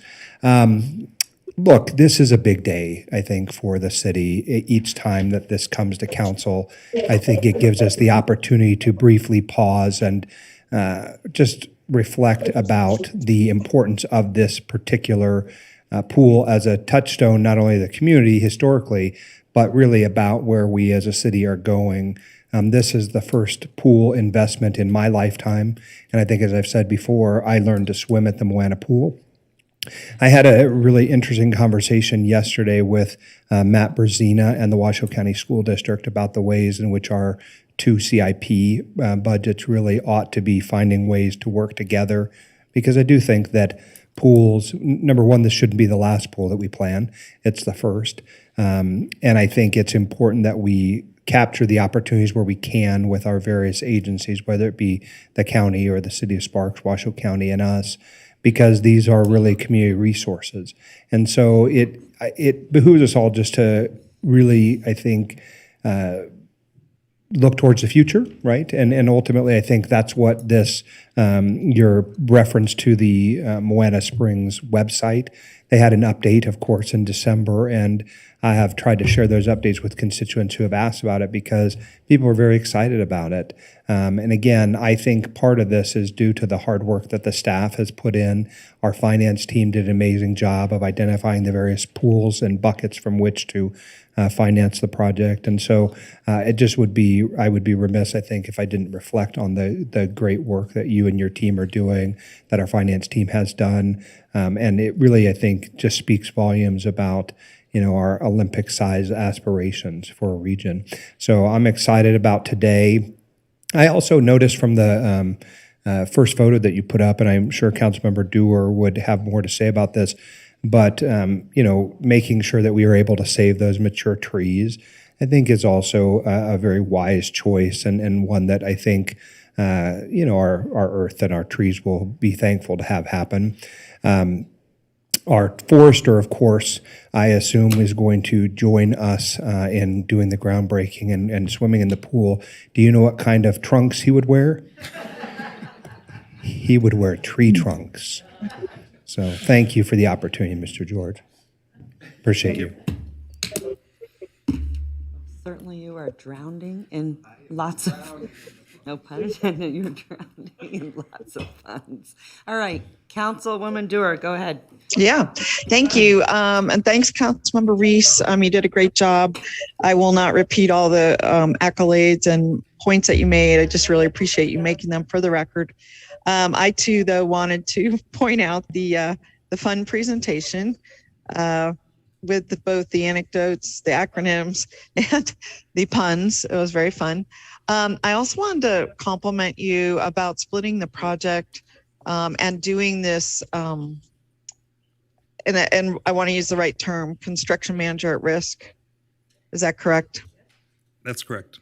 Yes. And I think this is our first project where we're using this style of construction. So we do the design, plan, build, if I got it right. But anyway, it's a new way of doing business for us. It looks like it's proving out to be both effective and cost savings. I'm thrilled that we still are going to be able to make our summer 2024 deadline. I know it slipped a few months, but understand about the installation of the utilities, I think, is one of the challenges right now. But anyway, I just wanted to thank you all for doing a great job, and I can't wait to give it a swim. Thank you. Thank you. Oh, Madam Mayor. All right, hold on one second. Councilwoman Ebert. I have nothing. Okay, Councilwoman Breckus. Yeah, and this occurred to me, and now I'm the liaison to the Arts and Culture Commission, and you did mention the public art, so I thought maybe I'd get a little more informed. So you said the Arts and Culture Commission, and I need to go back and read that ordinance, or no, the staff is going to come up with a suggestive concept for how to deploy that not reserved $900,000, I think it was? Yeah, correct. We had the $700,000 allocated for public art, and we're working with our arts and culture team on how to best approach that. What we're looking at right now is putting out a call to artists to get somebody involved. That way we can get them working on how to best provide art for this facility. Yeah, I mean, I'm trying to conceptualize, like a $700,000 sculpture in the parking lot, for example, versus 20 pieces around the wall. Like, who makes that call? Because you need that kind of detail, I would presume, in the scope. And if you're not informed enough, let me know. I'll ask the manager to let me, maybe the Arts and Culture Commission has this as a topic. They didn't meet in January, so they should be meeting soon. Do you know how it gets narrowed down like So this that? is something we're working internally with our Okay. Arts and Culture team on, and we've been thinking about public art all along, where it fits in the facility. And one of the processes we're going to be looking at is working with the artist to identify where public art's going to go. It may not be one location, it may be several locations throughout the building or the site where art's going to be incorporated. But that's the process we're going to go through. It's going to have to be identified once we get further down that road. Okay, well, here's my thought on that. And I have not wanted to be on the arts and culture liaison because I really don't want to be picking art myself in this role. We have to make decisions twice a month. You know, we make a lot of big decisions, and I'm going to let someone else make decisions about art.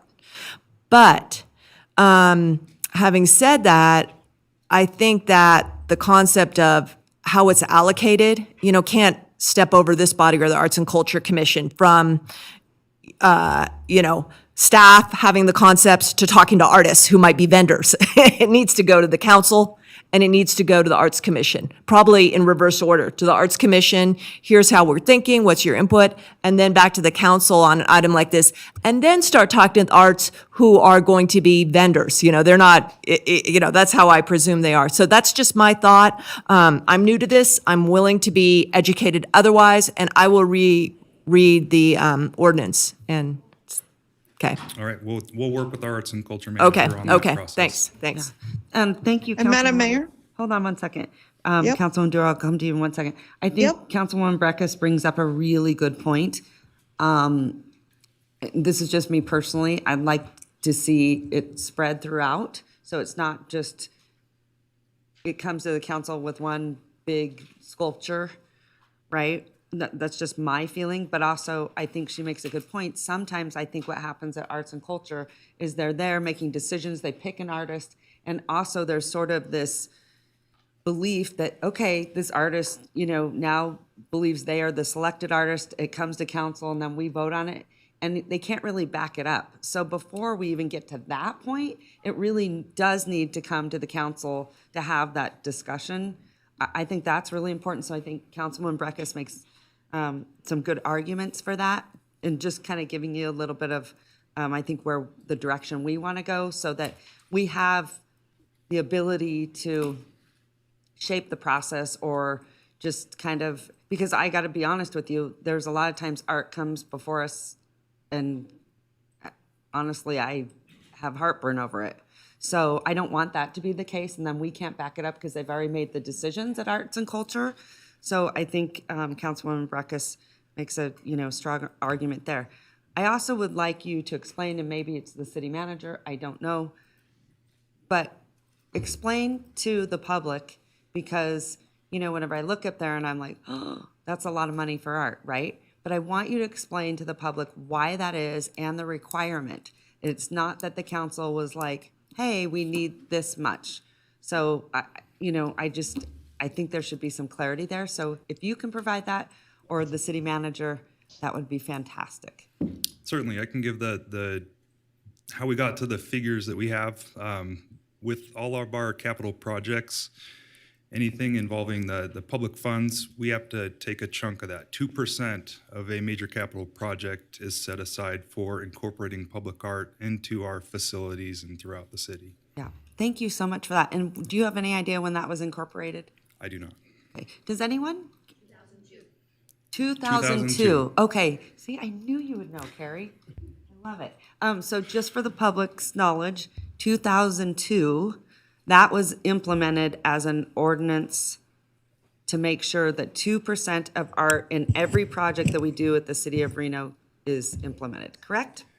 Okay. All right. Thank Madam you. Mayor. Go ahead, Councilman or Vice Mayor Reese. Well, I just was going to add on to your excellent analysis, simply that if you look around the community and you see art along the freeway or in places you might otherwise not anticipate seeing art, that's an element of this similar program, but at the state level, right? Lots of states, municipalities have art ordinances that require a certain provision of, or a certain percentage of public works projects to include a public art component to it, because we know that it beautifies the city. It makes it attractive to those of us who live here. Art has that intrinsic value, and that I think is why prior lawmakers and legislative bodies have included that type of art programming in all the things that we do.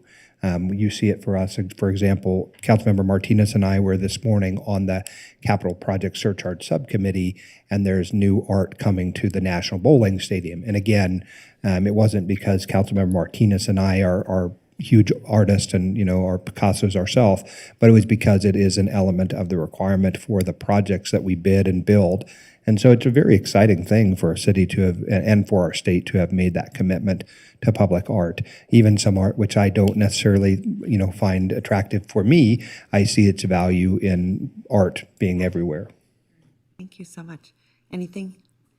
I just had a question. Madam Mayor? Oh, sorry. Go ahead, Councilwoman Dewar. Yeah, thank you. I too wanted to support Councilwoman Breckus's point, and the reason being, and I think it's been alluded to, is that this is $700,000. This is probably our biggest investment in art. Even with the Virginia Street Bridge, it was $18 million project, roughly. This is, $46 million so far. So it's twice as big as the Virginia Street Bridge. And so the largest investment probably in art that we've made. I'd like to see from the staff where we can place that art. It doesn't have to be on the Moana Pool site. Could it be on the Moana Springs Park, which is bigger? It includes the soccer fields, it includes baseball, and so on. Could it extend all the way to the fire station, which is adjacent to the complex? The sports complex. So I too would like to see it start at the commission, the Arts and Culture Commission, come to the council with some concepts of what we would like to endorse before going to the specifics. So I just wanted to put a level of support to that process, given that this would probably be our biggest investment of art to date. Thanks. All right, thank you, Councilwoman Dewar. Anything, Councilwoman Eber? It's just kind of a general question. Is that 2% thing just for city projects or? Okay, so not like RTC or, Well, I'll raise the question that RTC, we've had a lot of conversation with them, and I felt we should broaden our ordinance to be very specific because it's kind of broad right now and it doesn't identify, so people can make an argument that even though they're doing like an RTC project that is then handed over to the city, they're doing it on our behalf. I think they should follow, for example, our tree ordinance, our art ordinance, but it's been sort of a question that's been outstanding. Yeah, that was my question because, we have these art installations on the freeway and things like that. I was just curious how that tied together. The state they also have a requirement. I don't know how much, but they have one too. Okay. So but different, sorry, but we are not, different. Not totally tied to this, just. Yeah. Sorry, okay. Thank you. Thank you. Any more questions from council? Councilwoman Breckus? Nope, I'm ready to make a motion Okay, if you're ready please to give- receive one. Okay, hold on one second. Madam Clerk, are you ready for a motion? All right, thank you so much. I'm going to send it to you. Councilwoman Breckus, go right ahead. Oh, I just lost. It said move to approve the amendment, I think, was how it, yeah, sorry, Dan. No, I think it's simple. It said move to approve the amendment of the contract with CORE and the rest of what's written there. Oh, no, mine's on. Oh, move to approve the amendment of the contract with CORE Construction. Okay, I have a motion from Councilwoman Breckus. I have a second from Second the Councilman motion. Martinez. Oh, my bad. Oh, sorry. It wasn't. There we go. Okay. All those in favor say aye. Aye. Aye. All those opposed? Motion carries unanimously. Yay! Good job. You didn't stress at all, did you? I'm good. No, I thought you did great. Thank you so much. Congratulations. And it was unanimous, so even better. All right. Okay. Madam Clerk. All right, Madam Mayor, send it we're back to on you. item D2, which is a presentation from John Mr. Flansburgh. Flansburgh. Okay, this, And Madam Mayor, for the record, we do have a public comment on this item. I'm going to send it to you in 1 second. Okay, so Mr. Flansburgh, you are going to give us a presentation, but before we do that, I'm going to go into public comment. Our first commenter today Mr. is Dan Morgan. Dan Morgan on behalf of the Builders Association. All right, fantastic. Come on up. The floor is yours, sir. Good morning, Madam Mayor and members of the council. I appreciate the opportunity to speak.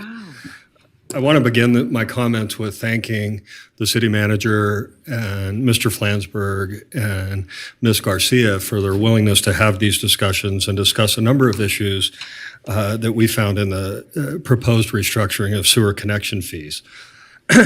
First, I'm just going to point out a few things just to bring them to your attention. I know John is going to address a number of them in his comments, but first we want to point out a couple of things. In his establishment of a baseline for the connection fees and the modeling and the pro formas, it's to our understanding and what we've been able to obtain from the study was it's based on 2021 permits and absorption of single-family homes and multifamily. I can tell you with a significant degree of assurity that we will probably not see the market returned in the single-family and multifamily markets return to those levels for probably at least 2 or 3 years. We're projecting about a 50% reduction in permits in 2023 for our members.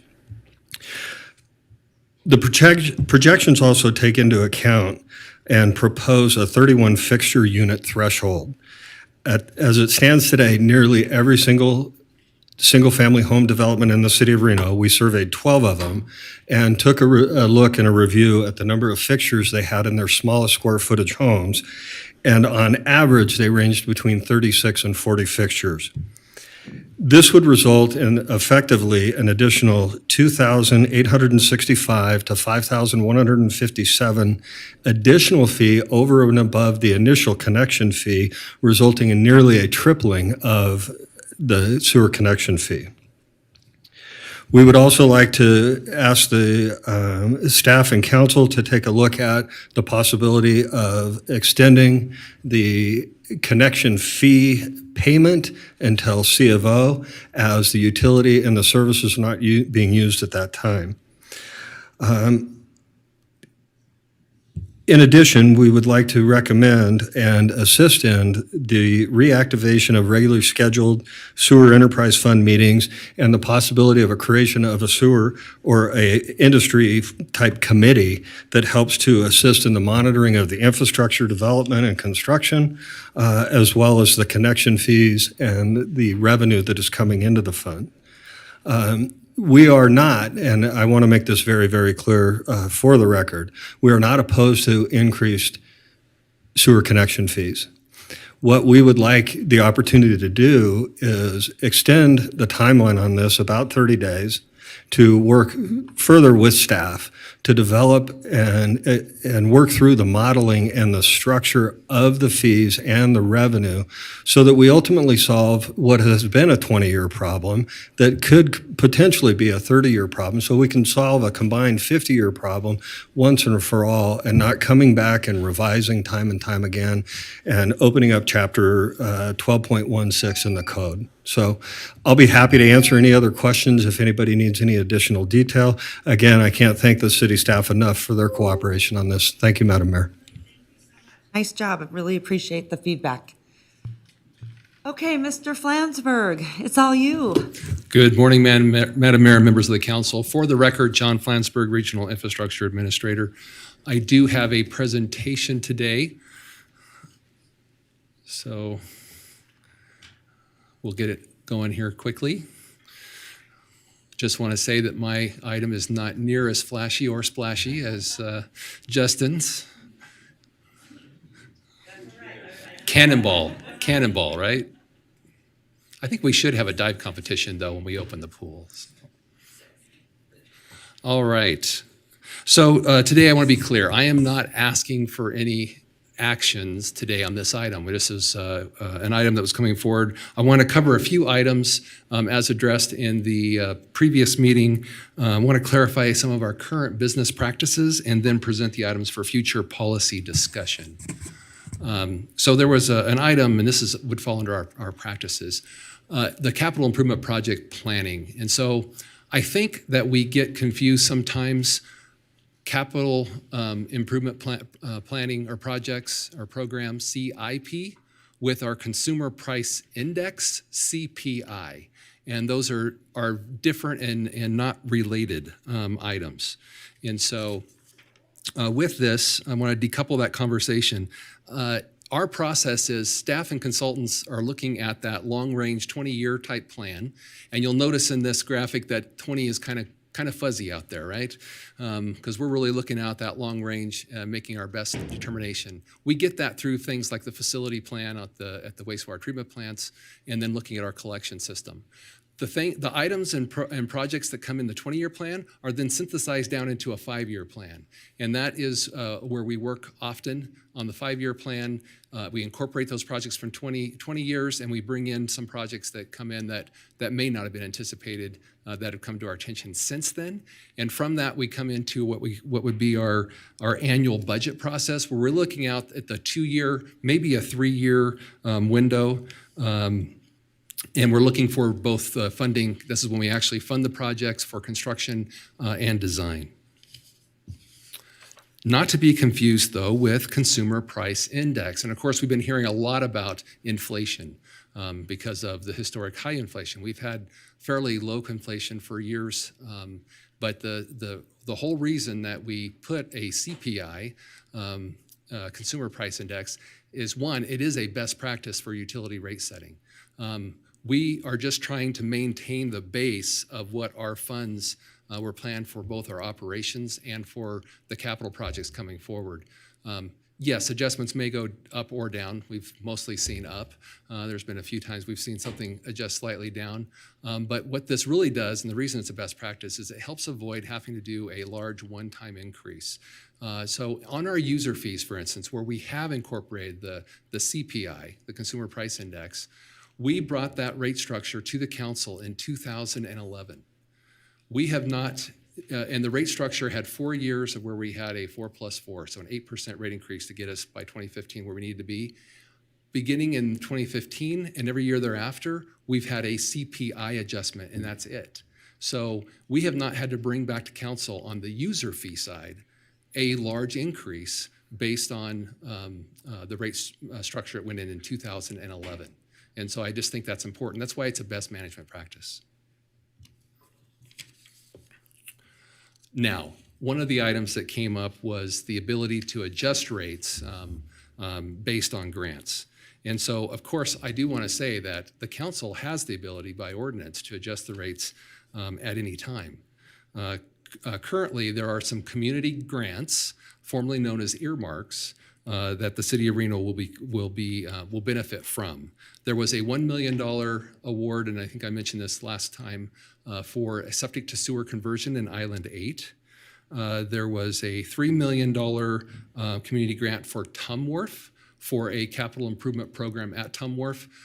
Sparks was awarded that, but of course, as our partnership with Sparks in our community, we will actually see a $2 million plus benefit of that $3 million. And again, that will help one of the capital projects at Tumwharf. Will that project be strictly a user fee project or strictly a connection fee? It'll actually be a combination, the one that we have looked at with expanding our electrical infrastructure. And finally, there was a $3 million award to Tumwa for the Advanced Purified Water Facility. Well, of course, we are partners with Tumwa on that project, so we will also benefit there. So the overall benefit to the city of Reno is probably closer to $5 million of those grants. And they both have both user fee and connection fee applicability. On the screen here, I talk about the bipartisan infrastructure law, and we know that there is infrastructure dollars out there available. We also know that the majority of the money that's coming in through clean water and drinking water funding to the state is coming through the state revolving loan fund. Those are loans, and so they will have to be paid back just like any other loan. They will be low interest loans. This is different than money that was directed to the Bureau of Reclamation, which was actually grants. And so we are seeking grant money for them for the Advanced Purified Water Project, for instance. So here's some policy items that we would plan to bring back to council. And I'm gonna pause here for just a second before I dive into this one.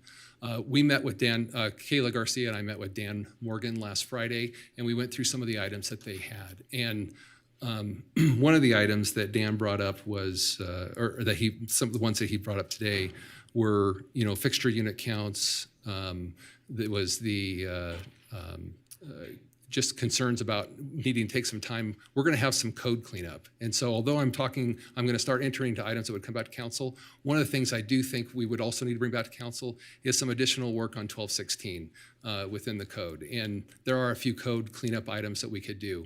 One of those is with fixture units. I'm going to cover that at the end of my presentation here. But going forward, the RISWRF allocation program, one of the things that we're going to need to bring back to council is we will be requesting additional allocation of the program. Currently, council has approved 225,000 million gallons. That's represented in this graph of the 195 dark blue that is currently allocated, that has already been allocated to projects. There's 30,000 gallons available that remaining. And so we are going to be asking for some of that 275,000 that still remains within the flow shade project. So that'll be coming back to council. We would propose. Affordable housing subsidies, our current program, we don't have a cap on it. And so we need it to be fiscally constrained. And just as a backdrop, council has awarded $2.5 million in connection fee subsidies in this current fiscal year and $4.5 million since its inception. Another item that we'll want to bring forward to council is the 1999 Washoe County Interlocal Agreement. Washoe County owns and operates the treatment plant, the South Truckee Meadows facility. When something is developed in that area, they will pay the Washoe County connection fee. City of Reno residents, per the agreement that flow to Stumworth, they pay the city's sewer user fee, and then we pass that fee on to Washoe County, but we pass Washoe County's fee to them. And just to put that in perspective, Washoe County had an increase in their fee as of January 1st. Their fee is actually 74 cents per month higher than the Reno fee. So effectively, we are subsidizing. Now, when council first heard this item, it was approved, we had probably 1,000 connections, maybe, probably in the hundreds, but because it was way back in 1999. Currently, we have like 16,000 plus. So it's a lot more connections down there, a lot more users. And so in this item, and some of the reason we would want to bring this and have this discussion with you is if you're an owner and you have a closed system like a sewer system, the connection system that then flows to the plant, having a shared owner, the two owners may not have the same objective or goals. And so if I have the collection system and I've got a problem with water getting into my system and during storm events and increasing flows, I may, as the collection system owner, I may not have the same goal of trying to fix that the plant would want to have so they don't see those extra flows coming into the plant. And so I just think there's some items there. And then of course it's the billing administration. We are creating extra work for ourselves because we're collecting fees for Washoe County that we pass through to them. Washoe County is collecting fees in our Tumworth sewer shed for us and billing them and passing those through to us. And so we'd like to clean up some of those items. So those are just gives you an idea of what we're looking at. Our Tumworth ownership agreement. This was the last time we amended this agreement was in 1996, and so we've been operating under this agreement. Things generally are fine, but there's a few things that we need to look at. One of the items currently is Sparks is in need of additional capacity, and so how we might be able to do that, we'll want to take a look. I do want to say that our capital improvement costs are shared by ownership. Reno 68.63%, Sparks 31.37%. Our maintenance and operation costs, though, are by flow. And this is easier to happen at the Truckee Meadows plant because there's a large interceptor pipe that takes the flow from Sparks into the plant and a large interceptor pipe that takes the flow from Reno into the plant. And we have flow meters on there, so we know how much flow is coming from each side. So we split those costs proportionately on a monthly basis. So if they're flowing 40% and we're flowing 60%, we split those costs 60-40. So I want to be sure there is equity in how we do that.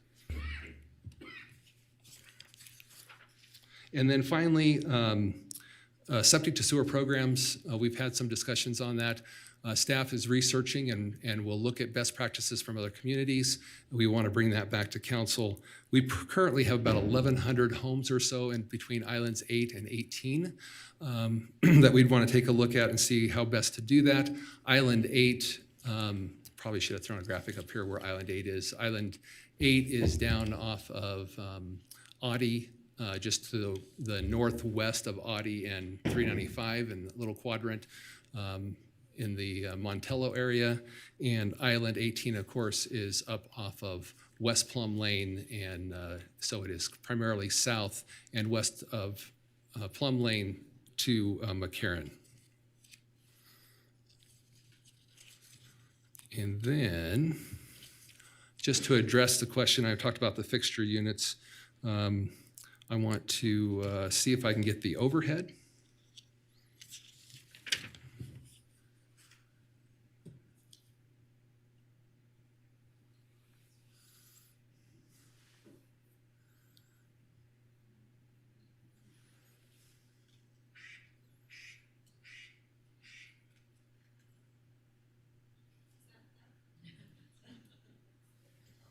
If we can zoom out a little bit, thank you. That should be good. So there was a question about fixture units and how we calculated those. We used to consider a standard house at 26 fixture units. That was your 2-bathroom type home. Now I could say 3-bedroom, 2-bathroom home, but the bedrooms don't count fixture units. It's the bathrooms that do. And so in your standard 2-bathroom home, you're going to have a couple hand wash sinks in the bathroom. You're going to have 2 toilets. You're going to have 2 bathtub showers, a bathtub or a shower or a combination. You're going to have a residential laundry, so that's 8 fixture units, your dishwasher, your kitchen sink. That adds up to 26. One of the items that we saw in the code, because fixture units traditionally have only gone toward commercial industrial, they actually charged 4 fixture units if you had a combination shower and bath. That doesn't make sense to me. You have one drain. You're not going to be running both the bathtub and the shower simultaneously, and you still have that one drain. So that should be counted as 2, and that's how we did it here. When we talked to Jeff and he had put his numbers together, Jeff Borchardt last Friday with Dan Morgan, they were using 4 for that combination. That isn't how we would count that. And we need to just bring that back and clean that up in the code. What we did was we actually increased that to 31 fixture units, and we kind of looked at it and said, well, a 3-bedroom, 2.5 bath home. And what would that look like? Well, you would end up with the additional toilet and additional hand wash sink. And so that would get you to 31. Now, that could be used in different ways. Some additional fixture unit types. If you had a whirlpool bath, for instance, that is 4.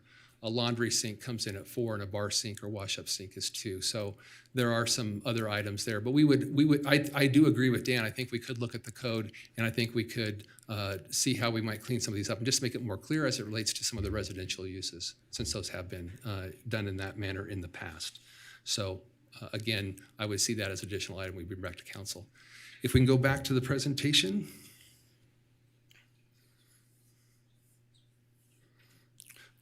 But primarily, this does conclude my presentation. I'm happy to answer any questions. As I mentioned in the beginning, I'm not looking necessarily for any direction or action. I should say action today. I am looking for direction.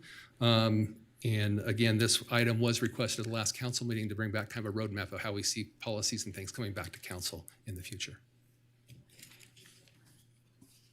All right, at this time, I'm going to send it down to Councilwoman Brecka. Yeah, and I'll disclose because Tom Worf came up.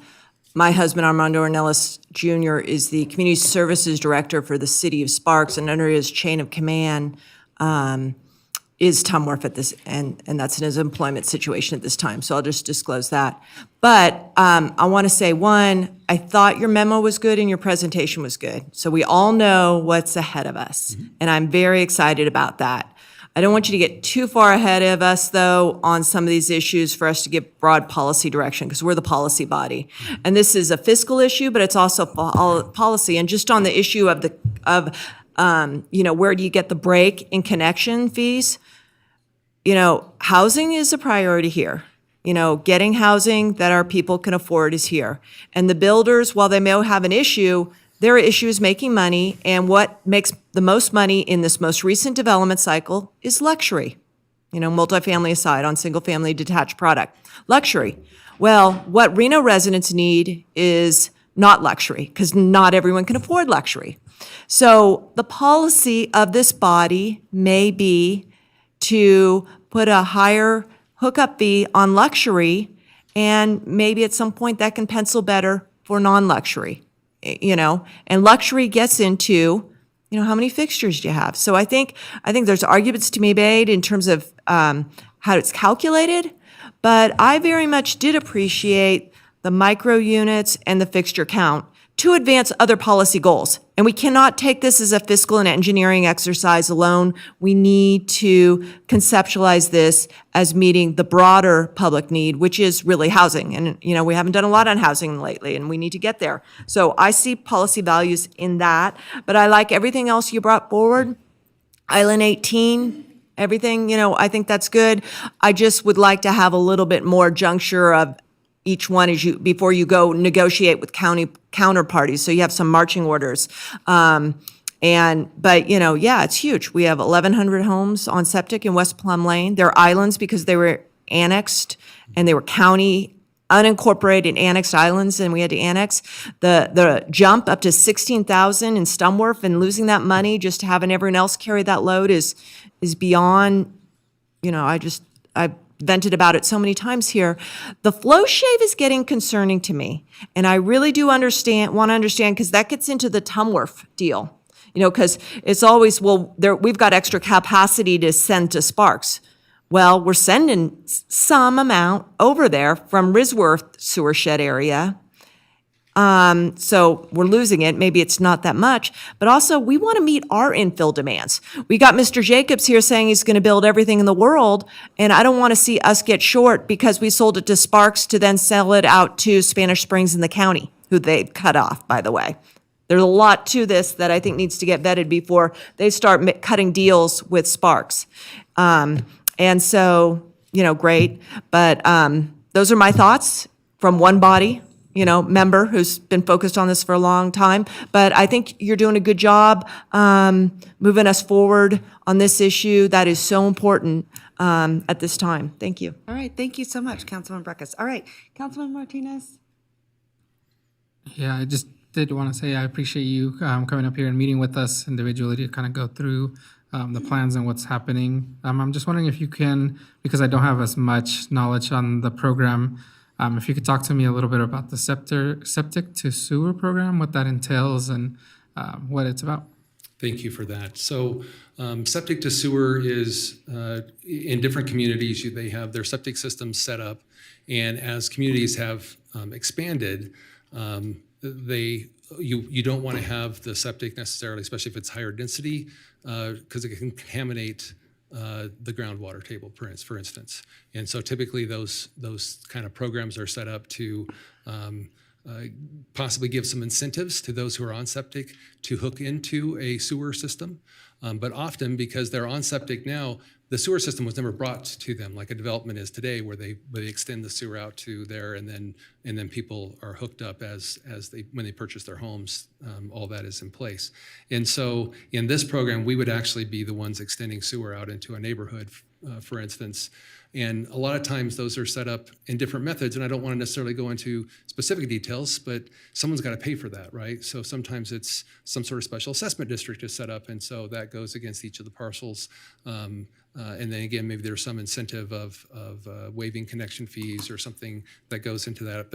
But those are all policy, and we want to bring you kind of best practices back. But it's really about giving incentives for people to get off of septic to go to sewer. And I'm just going to one more comment on that. Las Vegas currently has a program that they're doing to convert people from septic to sewer. Their main reason for doing that is actually water side. Mm-hmm. They don't want the septic tanks or the water that's going in there now to go into the ground. They want to capture that, take it back to the plant, treat it, send it out to Lake Mead so they can then bring it back for water. So that's why it's something specific. Okay, right. Thank you so much. Thank you. Okay, Councilwoman Taylor. Thank you, Madam Mayor. Thank you, John. I really feel part of my responsibility up here is to get the questions answered that people are asking. So I want to go over some of the things that Mr. Morgan brought to our attention. The first, I'll just go through them and then maybe you can answer them quickly. I think you did in your presentation, but I want to make sure that we're responding directly to his concerns. The first one that I heard, and it probably wasn't in the order that he gave, was a sewer enterprise committee to help with this. The second one was about the fixtures, and I think you addressed that, but if you could talk a little bit about the 34 to 36 and what the difference that looks like regarding the 31 that your team came up with and how you came up with that. Mr. Morgan also talked about a baseline established in 2021. Now, I think I understand that timeline from 2011 until now and with the cost increase, but maybe we should touch on that just a little bit. And I think you did a great job on the grants. The payment at C of O, as I understand that, that's something that we're offering now. And I think code, the team might be looking on how we make that a little bit more clear and make applicants aware of that process. So if you need me to go back on that, I will, but I appreciate your help in answering those questions. Thank you. Okay, so I'm tracking 4 items. So we'll start out first. You mentioned, let's talk about the sewer enterprise itself. There's a sewer service commission in the code. That sewer service commission is primarily made up, though, of city manager representative, finance representative, community development, now development services representative, and public works, which now I assume would be like utility services director, perhaps. And that group gets together to look at any disputes that happen. So it's not really, we don't really have something set up similar to the Building Enterprise Fund Committee, the BFAC, but it was really set up there to really handle any disputes and to review like user rate changes and things like that. I've been with the city since 2005, 2009 in the management role, and I think I can count on one hand the number of times that commission has come together because there really hasn't been that many disputes that would come forth. I do think that it's a good idea, and I specifically think we would definitely want to outreach and get a working group together for reviewing the code as it is today and get some of this cleanup to be put into place the way we'd want to see it go into place. So that was one item. 2, I think, let's do fixture units.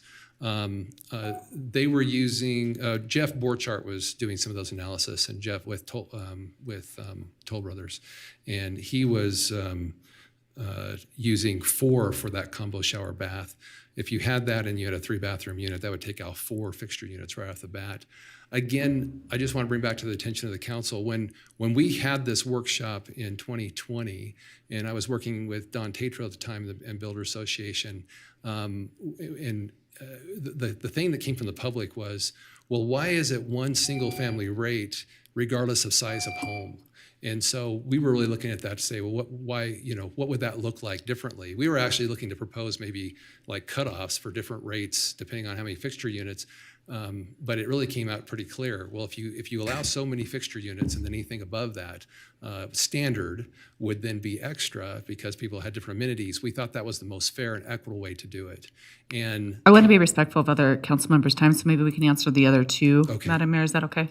After, in our second round. Thank you, John. So I'll just conclude with the 3-bedroom, 2-bath home, 26 units. We went to a 2.5 and called it 31. So we did increase that from the standard that had been set back in like the 80s.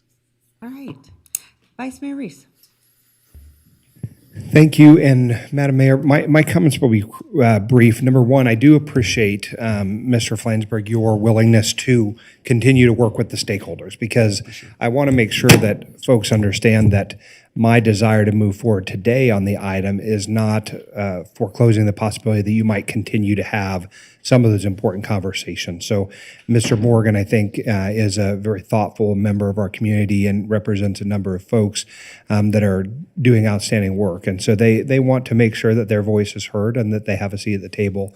So to the extent that I can, I want to encourage you to continue those conversations as you always historically have. And I think as Mr. Morgan has indicated that you have previously had. So for my part today, I didn't totally understand Mr. Morgan's desire to see it continued out for a period of time, because I don't think there's anything that we would make decisions on today that we could not continue to have those discussions about. I think you're right about the fixture count and how that went. I'm not sure I understood fully this concern or inquiry about an enterprise committee, because I'm not sure that that is the appropriate use of time, effort, and energy, in part because I think there are lots of ways that opportunity happens naturally, right? Through the process, there's a number of different we'll call it sub meetings that go on. And so I'm not sure. I suppose for my part, I would give direction today about expediting the code cleanup, which I think is something that you're working on already. I think we already do the deferment of the payment of the connection fee to close of or certificate of occupancy. So I'm not sure we have to do anything there. I think that's already available to us. I suppose as it relates to a comment Councilmember Breckus made about the importance of housing, of course, I believe that's true, and certainly why we've had to take a number of difficult votes on this dais about housing. And certainly there's a sort of also an opportunity for with regard to affordable housing. We've made some commitments as a body that you've mentioned here before, and I think are ultimately another question we're going to have to answer in this process as we continue to make either, it's mostly been deferrals, but a couple of times there have been waivers out of the fund.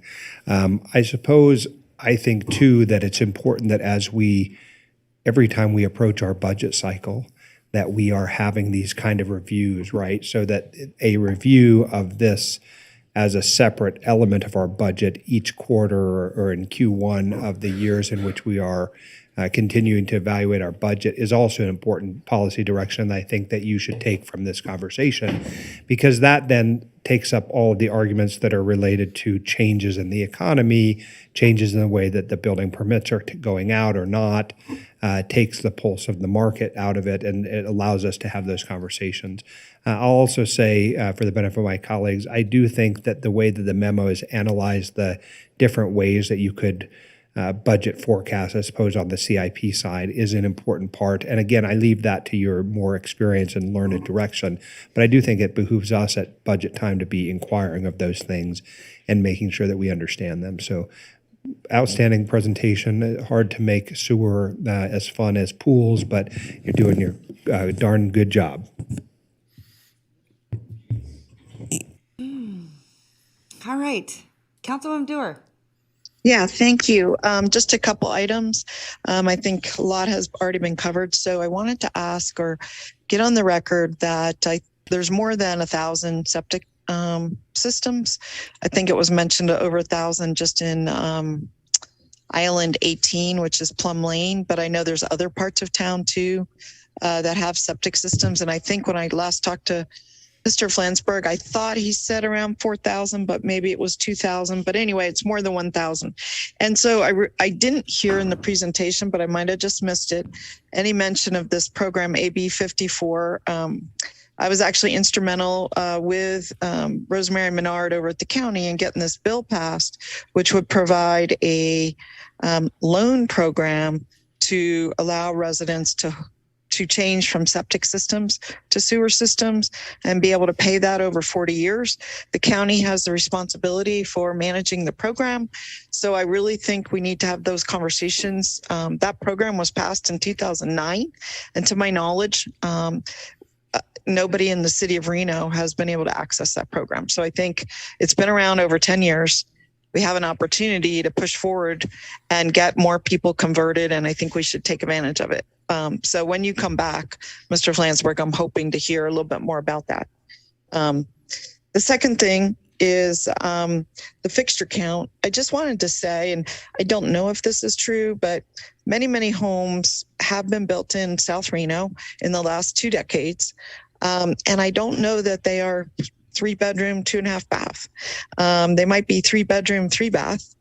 And I wondered if you have a breakdown, John, of how many homes you estimate are in each category, whether it's the micro unit, which I fully applaud. I have many people that live in smaller homes, or there's just 2 people, and I don't think it matters whether there's 2 people with 31 fixtures. That would still be charged as a 31 fixture. But anyway, I guess one thing I am leaning towards is increasing the number of fixtures, because I think as a standard amenity in South Reno, they've either included a sink at the laundry room or some other thing. Maybe it's a second sink in the kitchen.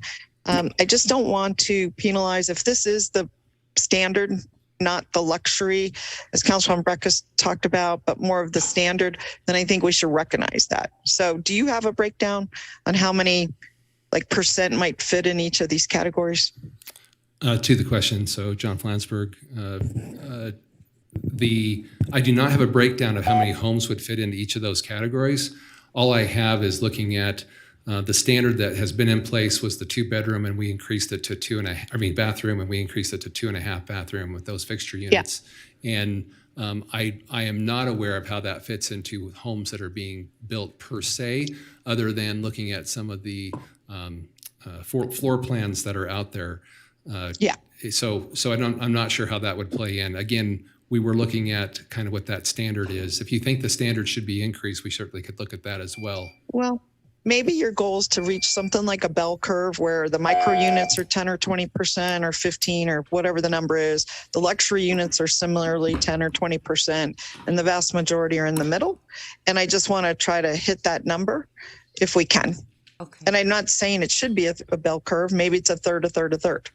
I don't really know, but I suspect that there's probably, if it's only 2.5 bath and a kitchen, that we may push like 40% into that higher category. So I just want to be careful. I'm not saying that's a terrible policy decision, but I'd like to have some sense of the numbers before we do the final thing. Okay, Councilwoman Breckus, Dewar, I'm going to cut you off. Yep, thanks. Sending it to Councilwoman Ebert. Any questions? No, not at this time. No? Okay, I'm going to send it right back to Councilwoman Taylor. Thank you, Madam Mayor. I think the only question that we needed to talk about, we did. Congratulations. Thanks, John. So real quick, I guess I have a question. Are we talking between 31 and 36 fixtures? Do you think in your conversations you have the ability to work with your team to get to a place that everybody can agree upon between 31 and 36? Yeah, I do. I think we can have that conversation with the builders, those who are working on this, talk about that with our staff as we look at the cleanup of 1216. Like I said, we already found that one that didn't make sense, right? The shower bath combo is 4, but a shower is 2 and a bath is 2. So it doesn't make sense that you would charge the combo as a 4. It should be a 2. Okay, and I would imagine that, again, you guys can have those conversations and and get my to it. numbers include that, and Jeff's numbers did not. They included 4, so that would have added significant number of fixture units. So we can both work together to come up with the common ground. Perfect. Thank you, John. Madam Mayor. But I think if they're going to have direction, they also need to meet with people who are concerned about housing affordability too, because, the single-family detached product is putting a lot of burden on us in these outlying areas, in terms of other factors. And if we can incentivize more infill, which is attached, that's still single-family, correct? Condo is still comes under the single-family. It doesn't come under the multifamily. If I've got a 4-story. I believe that's correct. Yeah. So we have to know, there may be a geographic sweet spot where, the under 31 fixtures, they are absolutely being built where we have police patrols and fire service available. And, the other ones are being carved up on hillsides on streets where, we haven't plowed before. So we really need to go back to the master plan and think about some of these bigger policy objectives that we laid the groundwork for in 2017.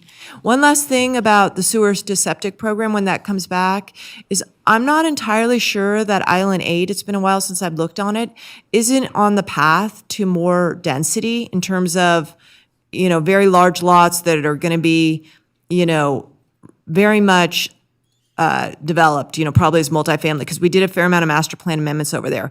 In there, the market should be bringing the sewer in. In Island 18, there's, certainly with us not having an accessory dwelling unit ordinance, there is not a lot of development potential. So we need to look at those, I think, differently, and it starts with the maps and the development pressures in each, in my view.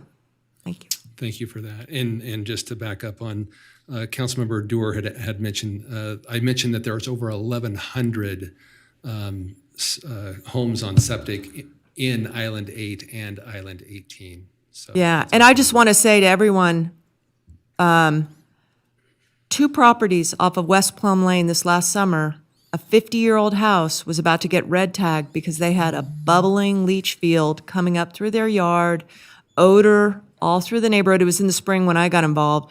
And the cost was, when other people would have gotten a free ride if they were made to extend that, the cost was, $200,000, and they had no leach field option. I've been talking about this for 10 years. There are places with no leach field option, and this was a flat house on a quarter acre. They were going to get red tagged by the health department. That's how bad this situation is in some areas. Thank you. All right. Any further questions, Councilwoman? Madam Mayor. Go ahead, Councilwoman Dewar. Yeah, I just wanted to make sure, thank you for that. So John, you said 1,100 in the 2 areas. And I guess my question is just, missed the part, are you coming back with a specific program on how to enhance the conversion process? Yes, so to the question, Councilmember Dewar, we will come back, we'll present different best practices, what other areas are doing, we'll present some options, and this will be a collaborative project or between us as we develop what this program should look like, as well as what those fiscal impacts would be.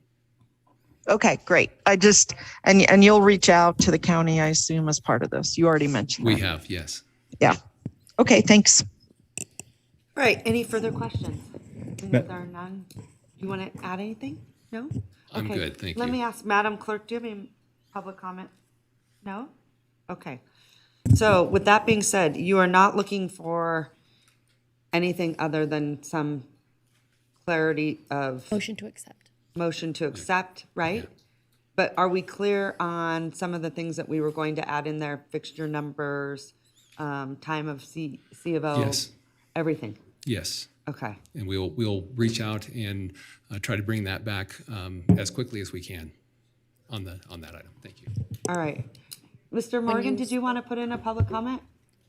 We did public comment at the beginning of the item, but if Perfect. you'd like Okay. to. All right. So I just Madam need a Mayor, motion. I'm prepared. Oh, you've made a motion. Okay. No, you go ahead and make a motion. I'm just trying to give the clerk enough time. To Yep, get I'm voted. prepared to make a motion when the clerk so directs me. I move to accept the report with the recommendations and materials identified by the body to Mr. Flansburgh. Okay, I have a motion from Vice Mayor. Second. Reed. I have a second from Councilwoman Dewar. Any discussion? Seeing that there are none, all those in favor say aye. Aye. Aye. All those opposed? Motion carries unanimously. Oops. Sorry.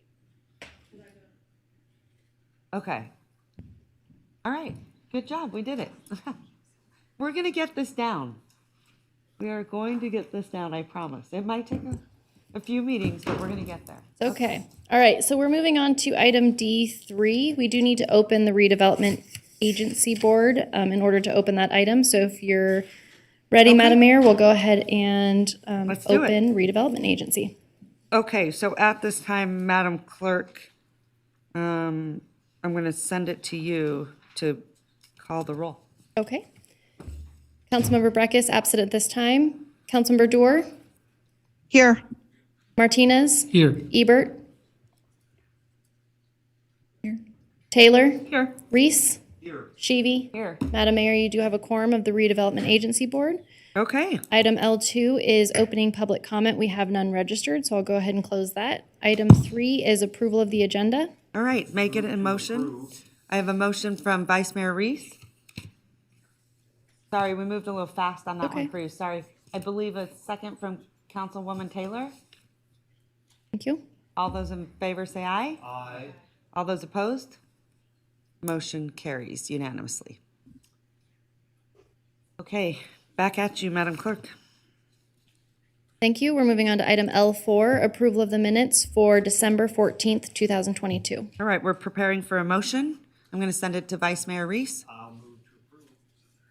I have a motion from Vice Mayor, a second from Councilwoman Taylor. All those in favor say aye. Aye. Aye. All those opposed? Motion carries. 2 in a row. We're doing good.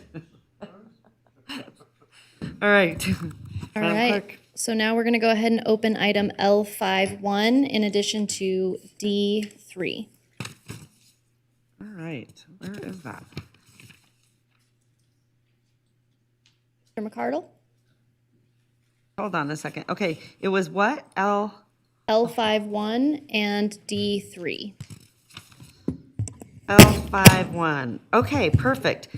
Just to check back in with you, any public comment on this item? We have none registered, Madam Mayor. All right, and I am super excited. We have Brian McCardle. I believe this is your first time at the dais. No stress. It No. is. First of No, many, I'm you've sure. done this so many times. Not in this room, but you've done it many times for EDON. But we're excited to have you. Thank you. And we're excited for your presentation because I know this is something you're incredibly passionate about, and that's the very reason that the city brought you on. So excited to see what your presentation looks like. Well, Go thank right you, ahead. Madam Mayor and council members. Thank you for having me. Brian McCardle, City Revitalization Manager. And I'm here today, and board members as well, for the redevelopment agency. I'm here today to discuss potential direction and authorization for 2 properties on West 4th Street that are associated with the retrack project. Taking a quick trip down memory lane for those who remember the retrack project. This was when we put the trench through downtown Reno.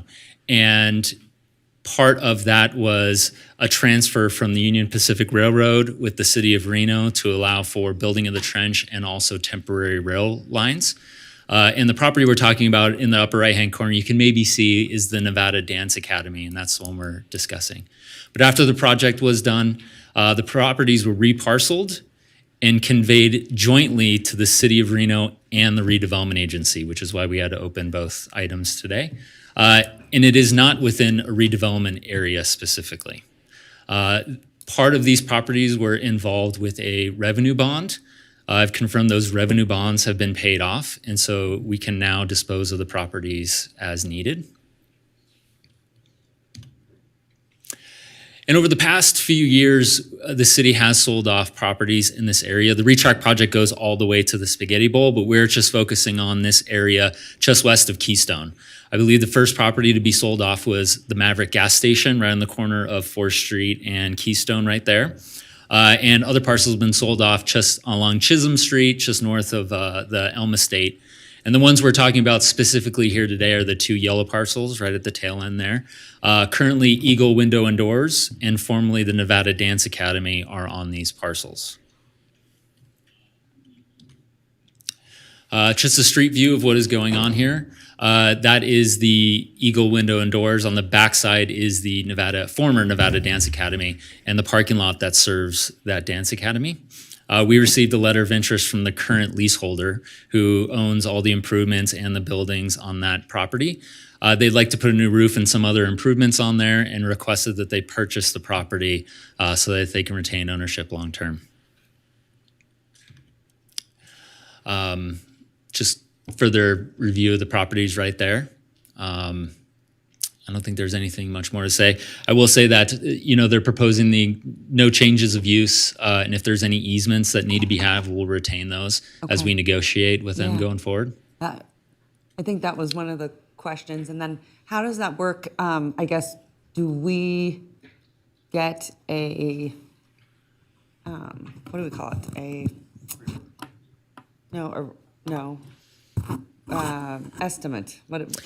So what we're asking for today is to start that process. We actually need to go get appraisals for the property. That's what I was looking for. Yeah, and we appraisals, need to yeah. start negotiating with the current leaseholder on what that will look like. And then we'll bring that, purchase sale agreement offering back to this council for final Okay, approval. so right now you just need approval to move forward? Yes. Okay. Yes. So I just want to make it clear to everyone at this time, we are not selling this property right now. We're just Right saying now. we want to move forward. Okay, Yes. perfect. I'd like to ask for a motion. Madam Mayor, I move to allow staff to proceed with negotiations with JM Ranches and order appraisals on the property. Okay, I have a motion from Councilman Reese as second. Hold on, I'll send it to you in a minute. Yeah. A second from Councilwoman Taylor. And Yes, I I'm have gonna go to- discussion. One quick discussion. We're going but I to have a go second. right now. Councilwoman Breckus. Yeah, I'm sorry. I was in the back and I didn't hear you call for there might be a delay over there. I didn't hear you ask for questions of the from the body, from staff. Sorry. And the issue I have, and I want to explore, and the Eagle Windows person and I have had a lot of contact over the years. And I don't know if he's the one who made the proposal, but So I know how that property is operated. The Dance Academy, I've been in there when it was the Dance Academy. I don't know how it's operated now. But just 2 meetings ago, or last meeting, I think it was, we continue to plow money into this subsidized housing project, which has struggled on this corridor. And it's very alternative.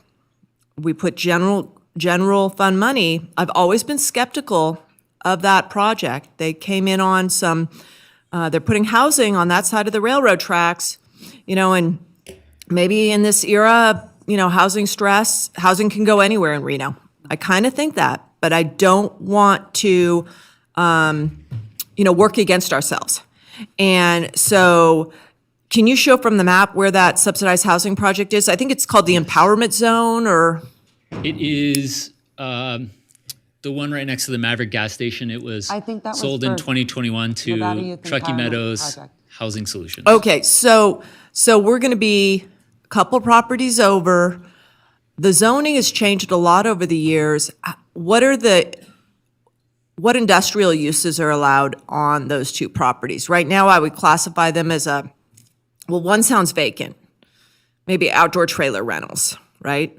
Is that what Those you're? are the properties in green. I believe there's Reno Gas and a trailer rental on those locations. Yeah, but no, the ones in question, what do they have going on there? Those are Eagle Window and Door and the former Nevada or Reno Dance Academy. So a vacant structure.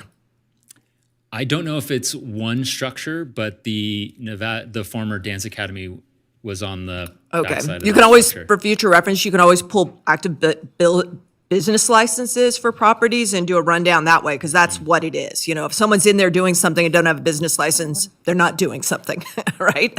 But my concern is because in between we have a gas propane place? Reno Gas Station and trailer sales. Okay. Now, Reno gas station, I don't know what they do there. It's not just a regular gas station. I think it's commercial fuel. Okay. So residential next to commercial fuel. Let's think about that. And it's a question. So what I'm proposing is that the council possibly think about restricting some heavy industrial uses if they are allowed by the zoning on these parcels, right? Which is not inconsistent with having a dance school and essentially a showroom contractor's yard is how I would classify Eagle Window. Because we're going to have, I don't know, Truckee Meadows Housing Resources is going to have 30 residents there, I think, or at least. Did you get a number on what their proposal was? No. No. Lori, why don't you come on up and, Yeah. I guess we're a little confused because this wasn't the conversation, then we went into housing, and I think you're losing people, Councilwoman Breakfast, of not tying it back around of why we're here, so let's kind of get back to Yeah. to I'm that. sorry if you're not following. Go ahead. Lori Miles, Yeah. property agent for the city of Reno. The Truckee Meadow Housing Solutions property is very tiny and can accommodate up to 9 tiny homes. Okay, so there'll be 9 tiny homes there, and then we have 2 properties in between, right? Those are industrial, the Reno Gas and the open trailer cells Those are the ones. in green, 12 and Okay. 18. Okay. So, we really need to decide at this point, are we going non-industrial on this corridor or are we going industrial? Because we've already made the decision to put 9 tiny homes there. And if we are going non-industrial, when we sell these properties, we want to put covenants on them to make sure, or rezone them to make sure that they're not going to have heavy industrial uses. That's a consideration that I've had for a lot of years here. Okay, wait, I'm confused. So are you saying that possibly we would change the zoning We are based not on? proposing any zone changes today, nor Right. is the current leaseholder. So the Yeah. existing use would stay the same. At a later date, if they want to change the use, they would come back for a zoning change. Okay. Well, no, you don't understand is we can put covenants when we sell property and say not to be used industrial. So that's guidance that we would give out to the appraisals. It might take off some value on the property, but it's a heck of a lot better than Eagle Window selling it next week to the propane guy who wants to expand a propane use, and then we have a tank farm next to 9 tiny homes. You following along that? So that's where I'm going. And Okay, that yeah. makes sense. Thanks for kind of bringing that back around, because I think we're all confused of like, why is the housing component coming in here? And so that does make sense. What does that look like, Brian? Do you know? The housing component? Well, no, I think, she makes a good point in the sense, like, we end up selling it to him, and then he sells it to another person, and then they're using it for, a whole other, intention. If it So what is conforms that? with that zoning use, then they would be allowed unless we write specifically in the purchase of sale that it Okay. cannot be used for. So when you come back for that purchase of sale, can you be a little bit more specific? Or I don't know who's here. You want to speak a little bit about where you're trying to go? Sure. Thanks so much. And for the record, Josh Terriot. I represent and run Jam Ranches. You guys have seen me up here before.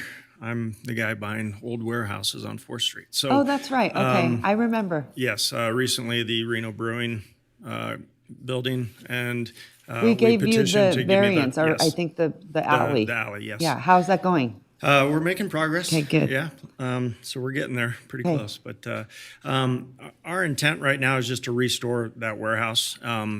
Eagle Window and Door is interested in staying in the building. We're not looking to do anything other than to secure our investment in the building. So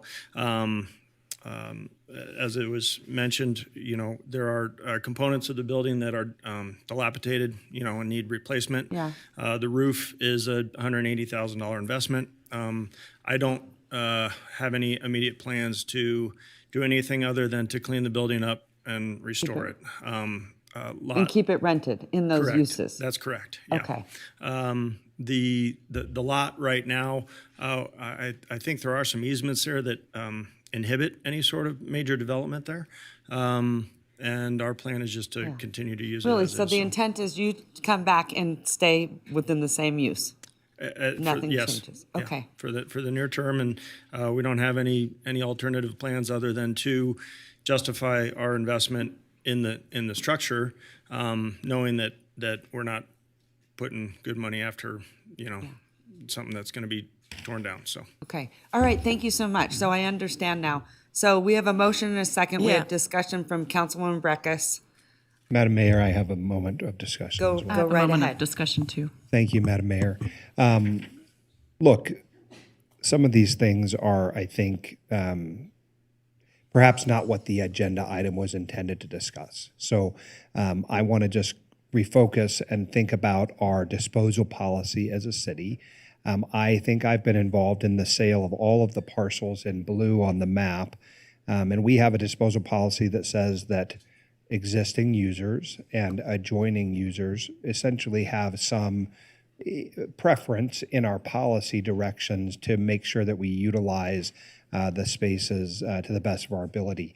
These remnant parcels are incredibly complex and difficult, especially given the way we obtain them through the retract process, and also the historical uses have been largely, we'll call them light industrial. I mean, I think the existing businesses on parcels 12 and 18 have been there, I think, as long as I've been alive. And so I don't think we should be,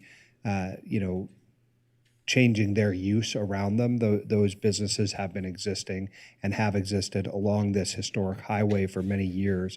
That the Nevada Youth Empowerment Project has decided that they can make a go of something there on their small parcel, I think, is something that they made a decision about. And I suppose ultimately we invested some effort in that too. And so what I want to be able to make sure I'm clear about is, and do support, is that this particular existing business owner and their, however it's structured as a buy-sell with another party or some financial arrangement, we have a preference to sell those parcels to those existing users, and we'll go through the process of doing the appraisals as we are required to do by law. And so I just think there's not a lot here other than to say the city of Reno should not be in the habit of owning property. I think when it does have the ability to dispose of that property, that is a benefit to us as a city, because we don't need to be property owners and landlords in that regard. And so I think it's a very easy decision to be able to move forward with this today without the conditions or obligations that I think the member from Ward 1 is really speaking to. I'll also say, too, that for my part, I don't believe that the sale proceeds should just be sucked up back into the general fund. I would rather that the sale proceeds, when we do get to that moment where we sell them, go into our revitalization efforts. And Mr. McCardle, we brought you on in the hopes that you would be able to supercharge an area of this, this city's future. But we haven't really given you the resources to do it. And I think Mr. Edelstein is also a part of that sort of nuanced programming. And so for me, and I am sort of signaling my hand perhaps early, but it just seems to me that when we sell a piece of property in the redevelopment district, we should be putting that back into the efforts that you're going to go out and undertake. And so that will be my ultimate recommendation, perhaps not in today's motion, because I think it's unnecessary to the motion that I've made.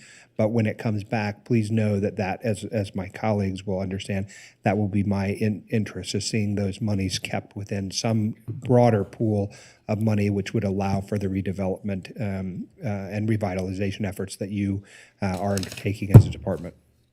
Thank All you. right. Councilwoman Taylor. Thank you, Madam Mayor. Actually, Councilman Reese covered what I was thinking of, just hoping to see what you guys can come up with as far as innovative ideas with what the sale might look like, and appreciate you being here. Thank you. Thank All you. right. Madam Mayor? Yes. I'm not going to support, and the disposal policy is one that I brought to this body when I came on, and giving preference to joiners was really a value that I brought forward. I've written disposal policies and worked with those in other cities, and I saw a real need because we had all these retract properties. But when you're a city and you're selling property, you're not just disposing of economic value. You're not just doing transaction work. You're trying to advance policy. And without having a clear interpretation in this staff report about, is this industrial use property, you can't just go off what the buyer wants to say. We've seen people buy property from us on this sort of deal and immediately flip it, which, I don't know he'll do it, but, we need to look if we're preserving industrial uses on this corridor or not. And I didn't see this in the staff report. I don't see any zoning analysis. It may be a moot point. There may not be an ability to do another tank farm, but there may be. And we've got 9 tiny homes going up. So it's a little deficient right now. I would have liked to seen the direction to be write the appraisals, pulling out the hardest of the industrial uses that would be deemed by our community development staff incompatible to residential adjacency. I know they're separated, but we know the other ones are going to sell at some point. That's how I would have written this motion, but right now we're just selling it as is, and No, we're not. We're just. Okay, thank you. Madam Mayor? There's a broader discussion, Councilwoman Breckus, to come back to sell the parcel. So we're not at that stage yet. So we will get there, and you'll be able to have conversation then. But for now, this is just very generalized. And we want to stick to that, because I think that's where we've gotten off track. Councilwoman Dewar, make it brief. I'm so sorry. You have a minute, because we have a motion on the floor. Councilwoman Dewar. Did I lose her? Is she muted? Hi, can you hear me? I can now. Go ahead. Okay, sorry. I just wanted, since we're having a bit of a policy conversation, I just wanted to support both of my colleagues. I think reinvesting the money in a redevelopment is a really good idea. And to the other point, I was also instrumental in furthering the policy of selling to adjoiners.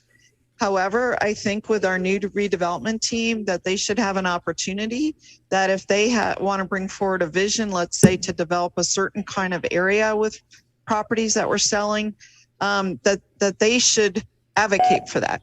So it shouldn't just be random sales. I mean, we have one policy and it served us well to sell to adjoiners, but now in this redevelopment phase, it may be advantageous when they bring it back to propose whether it's a district, just like we did with 4th Street, or it's a residential area, whatever it is, I think they should be mindful and have the opportunity to kind of seek a vision and be able to implement the vision by restricting property. So I'm just giving them that kind of shout out to remind them that I think it's within their purview to recommend something like that. All right, thank you so much. Okay, I have a thanks. motion and a second. All those in favor, say aye. Aye. Aye. Aye. All those opposed? I said aye. I don't know if you. It's coming, hold on. All those opposed? Sorry, who was the seconder? Oh, thank you. So I have a motion from Vice Mayor Reese, a second from Councilwoman Taylor. All those in favor, say aye. Aye. All those opposed? Aye. Motion carries. Okay, thank you, Madam Clerk. Sorry for that. Okay. Thank you. All right, so All right, we would thanks, like you to guys. take, Nice to see you. We never get to see you anymore. Madam Mayor, we do have to take a separate motion on item L51, so if we can take a motion on By that. the way, great job, Mr. McCardle. I'm prepared on L51 to make the motion. Go right ahead. Hold I'll on. move to approve staff recommendations. Okay, hold on one second. Madam Clerk, do you have any public comment on this item? Sorry. We do not. Okay, Vice Mayor has made a motion, and I believe a second from Councilwoman Taylor. All those in favor say aye. Aye. Aye. All those opposed? Motion carries. Okay. Councilmember Ebert, did you put your vote in? Oh, sorry. Thank you. Okay. Sending it back to you, Madam Clerk. Let's go ahead and close out redevelopment agency boards. We're moving on to item L6, which are redevelopment agency board comments, announcements regarding boards and commissions. All right, any comments? Seeing there are none, we are going to move on. Thank you. Item L7 is closing public comment for the redevelopment agency board, which I have none, so I'm looking for a motion to adjourn RDA. Okay, thank you. At this time, I'd like a motion to adjourn. So moved. I have a motion on the floor from Vice Mayor, a second from Councilman Martinez. All those in favor say aye. Aye. Okay. All those Aye. opposed? All those opposed? Motion carries. Thank you. We are on item E1. E is in Edward 1, which is an ordinance introduction to be read by the city attorney's office.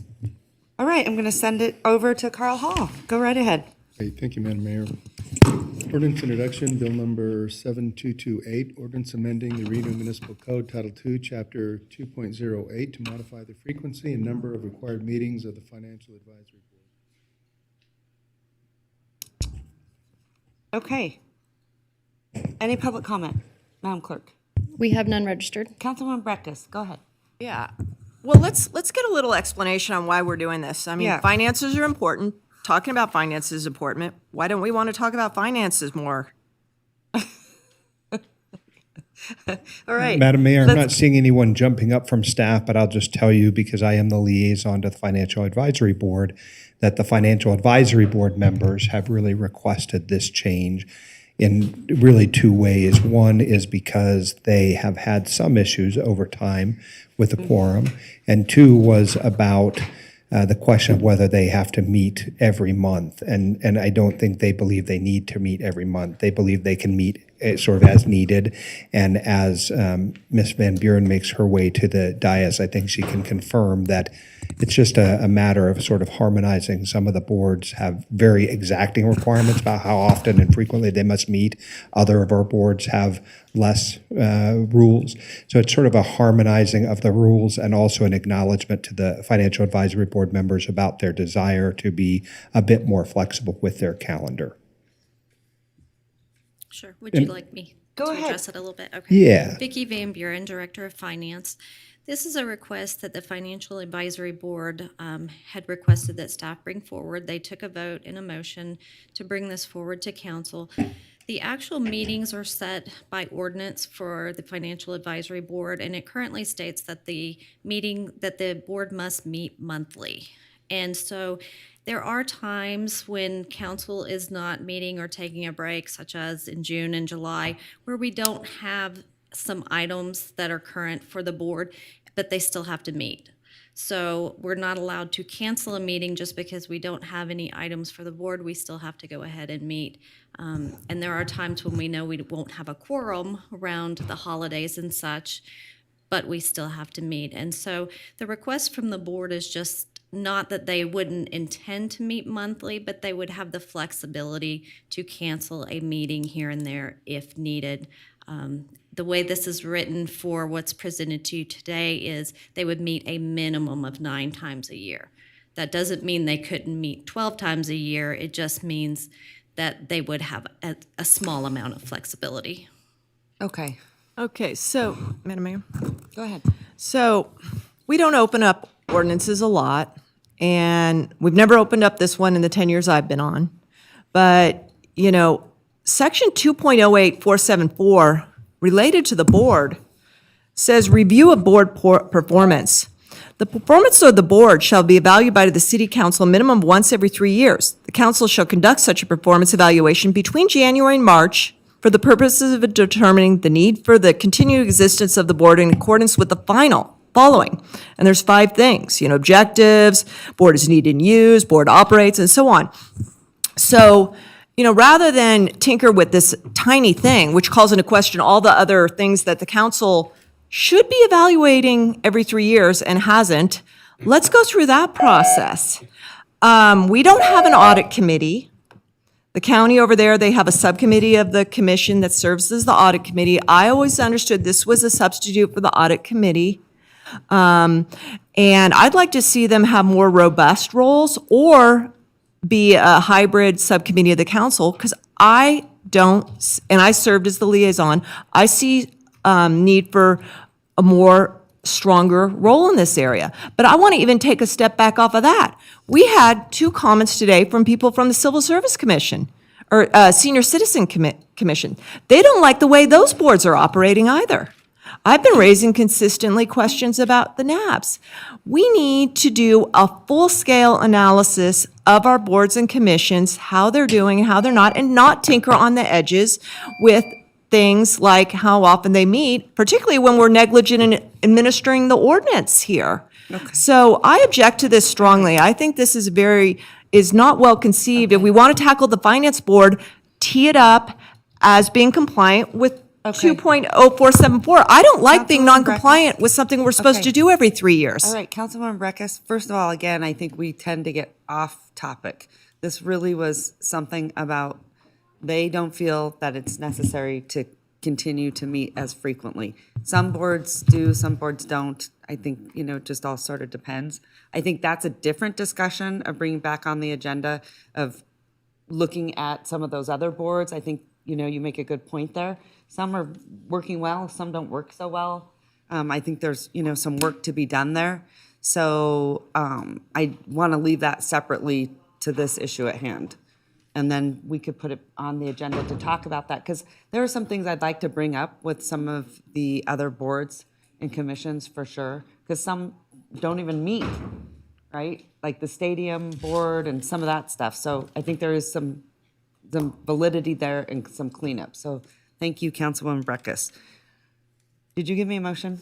Sorry, Vice Mayor. Madam Mayor, I move to refer for the second reading and adoption on the recommendation of staff. All right, so Madam Clerk, I have a motion now, and I would like a second, I think, from Councilwoman Taylor. Yeah. Discussion, Councilwoman Breckus. Yeah, I mean, this is a body that has not gone into strategic workshops to set a priority for what gets tackled since 2019. We have how many new members? 3. We have a new city manager. And, you know, priorities seem to be all over the place. Well- And let me just continue. So that's objection number 1. Objection number 2 is I was stunned when I opened up the Financial Advisory Board ordinance and saw that every 3 years, between the months of January and March, we should be evaluating them. To 5 factors, I don't like being one of the senior board members and not having followed an ordinance, and I think it absolutely is on topic. So I would take a punt on this and bring back the entire Financial Advisory Board ordinance and do this evaluation like we're supposed to do. I can't believe, and it's not off topic. It's not off topic. We are not following an ordinance that some of our predecessors put in place with respect to this very critical function, and that's what we need to be doing and focusing on. So I'm not going to support. Okay, Thank you. that's fine, totally fine. I don't think we are all over the place. And I also think we need to take in account that we've been through a lot of crisis, certainly in a pandemic, and other ways in which we had to shift. So I don't agree with that. And I think it's really easy to criticize, and I think our team has done a tremendous job. All of you guys have worked really hard. So I want to say thank you instead of maybe feeling criticized all the time. That's, not the intent up here, certainly not how many of us feel. So thank you. Okay, so I have a Madam Mayor, I'll motion. also add to your sentiment that the Ward 1 member has been on the body for 10 years, ergo violating some obscure statute for the last 10 years. And I just do not like the use of minutia in government to spring forth when it's convenient. I think if there is some issue where we have, not observed the letter of the law with regard to municipal governance, we'll fix that. And certainly when they call attention to it, either through an audit function or through the review of a municipal ordinance, it's like, you're right. We haven't observed this every 3-year thing about whatever subsection A of subsection B of little I says. We'll fix that. I don't think that is anything that we can't handle or that we have not tried to live up to the best aspirational goals of the organization. So I thank the Ward 1 member for calling our attention to this obscure, minute element of the municipal code section. There's probably thousands of those. I think it used to be in like 1800 that if you spit on the sidewalk, that was a felony charge. And women couldn't wear hats on Mondays. Laws happen that we are a bit obscure and can be outdated. There's some, I think, funny articles on the internet where you can look at laws that are on the books in various communities that aren't observed. Doesn't mean someone is all of a sudden then, committing a felony or a treasonous act against the country. It just means that some laws are old and obscure, and sometimes they get lost in the shuffle. If this one is worth looking at, I'm sure Ms. Van Buren will be in a position to tell us about that. But for my point, the Financial Advisory Board are made of incredibly talented and thoughtful people who give of their time willingly. They are the ones who initiated this request, and I'm happy to support them in that effort. All right, Councilwoman Dorr, were you trying to? She wasn't, right? Okay, so I have a motion and a second. All those in favor say aye. Aye. All those opposed? Motion carries. Okay, Madam Clerk.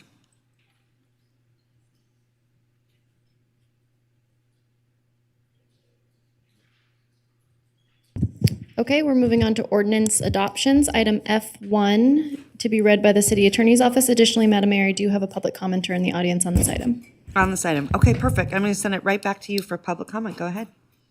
Okay, our first commenter today is Tracy Overholt.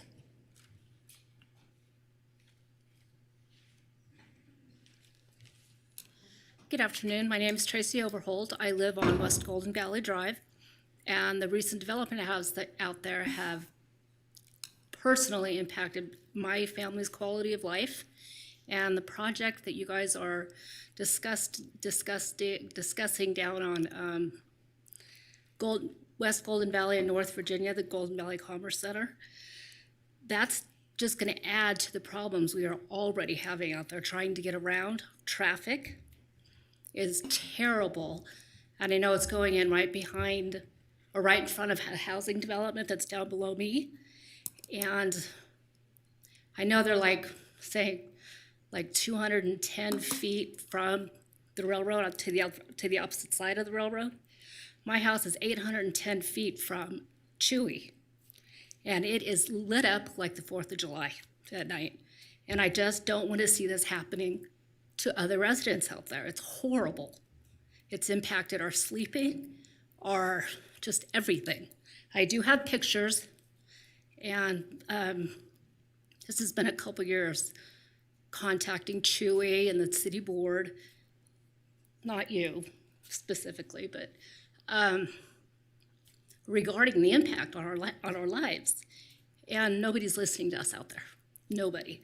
I have pictures as to what they promised would not happen, and it did happen. Regarding the lighting, the traffic, the noise, and it's not being addressed for us.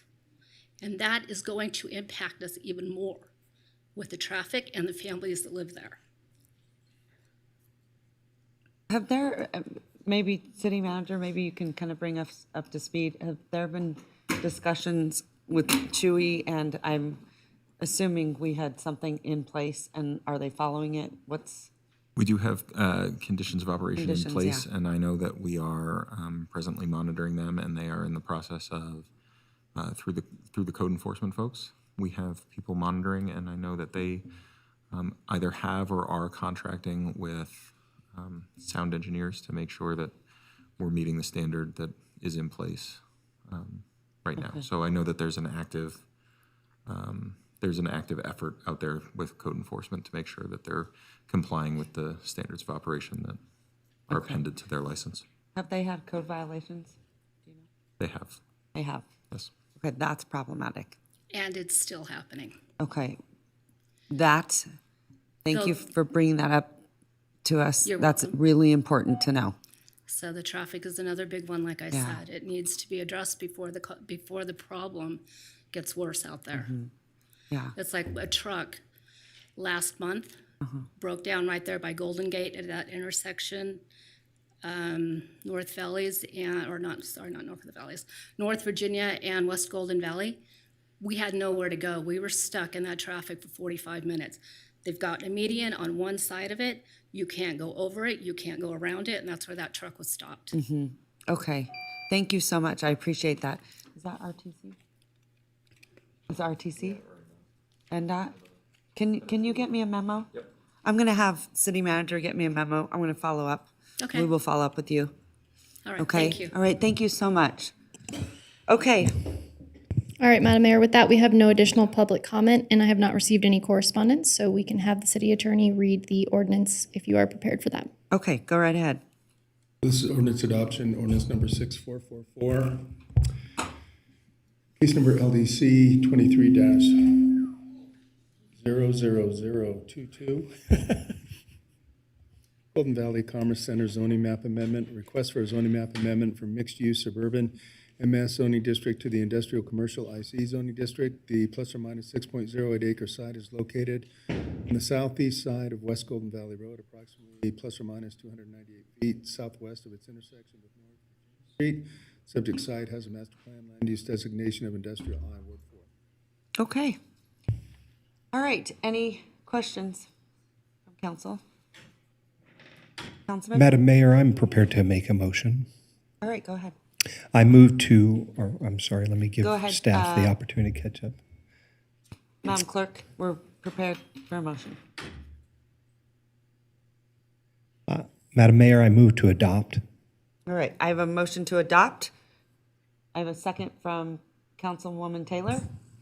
All those in favor say Madam Mayor, yes. I'll have a little comment on this. Okay. I think it's relevant because we had public comment. We don't usually get public comment on adoptions, but I'm emphatically voting no for this zoning district that has this mild permutation, the very targeted permutation, other than the one that I think would have been suitable for the area of allowing 24-hour operation. So once again, 24-hour operation, logistics, warehouses are going to be allowed to the detriment of the quality of life of Ward 4 residents. And so I vote no. Thank you. I appreciate that, Councilwoman Breckus. I do. Okay, I have a motion and a second. All those in favor say aye. Aye. All those opposed? Opposed? Opposed? No. Motion Opposed. carries. Thank you. Motion carries.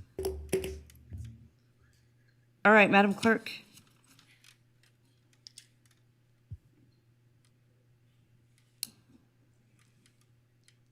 Thank you, Madam Mayor. We're moving on to item F2, in ordinance adoption to be read by the city attorney's office. This is ordinance adoption, ordinance number 6445, case number LDC 23-00023, 455 Crampton Street, master plan and zoning map amendments. Request for a zoning map amendment for plus or minus 0.16 acre site for multifamily residential, 14 units per acre. Wells Avenue neighborhood plan, MF 14 WANP to general commercial, Wells Avenue neighborhood plan, GC WANP. The site is located north of Crampton Street, plus or minus 170 feet east of its intersection with Wells Avenue, Ward 3. All right. Thank you. Any public comment on this item? Madam Mayor, we have none registered. Okay, thank you so much. I believe, is this you, Mr. Martinez? Yes, it is. Okay. Madam Mayor. I'd like to move to adopt the ordinance. All right. So, Madam Clerk, I have a motion on the floor by Councilman Martinez, a second by Vice Mayor Reese. All those in favor say aye. Aye. Aye. All those opposed? Motion carries. All right, item F3, an ordinance adoption to be read by the City Attorney's Office. Ordinance adoption, ordinance number 6446, ordinance amending Reno Municipal Code, Title 12, entitled Public Works and Utilities, Chapter 12.16, Sewer Service, Section 12.16.290, dwelling unit or residential unit in Section 12.16.300, industrial commercial connection fee, to revise the connection fee rates for both residential and industrial commercial, to establish the fees by service area, and to provide for an annual fee increase per the Consumer Price Index, all urban consumers, CPI-U, for the West Urban area, together with matters which pertain to or are necessarily connected thereto.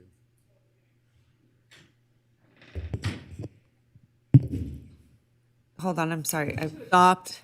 All right, so I Madam have Mayor, a, for the record, I just need to state that we did receive one comment which was associated. It was one letter in opposition that has been distributed to the Reno City Council and is a part of the record.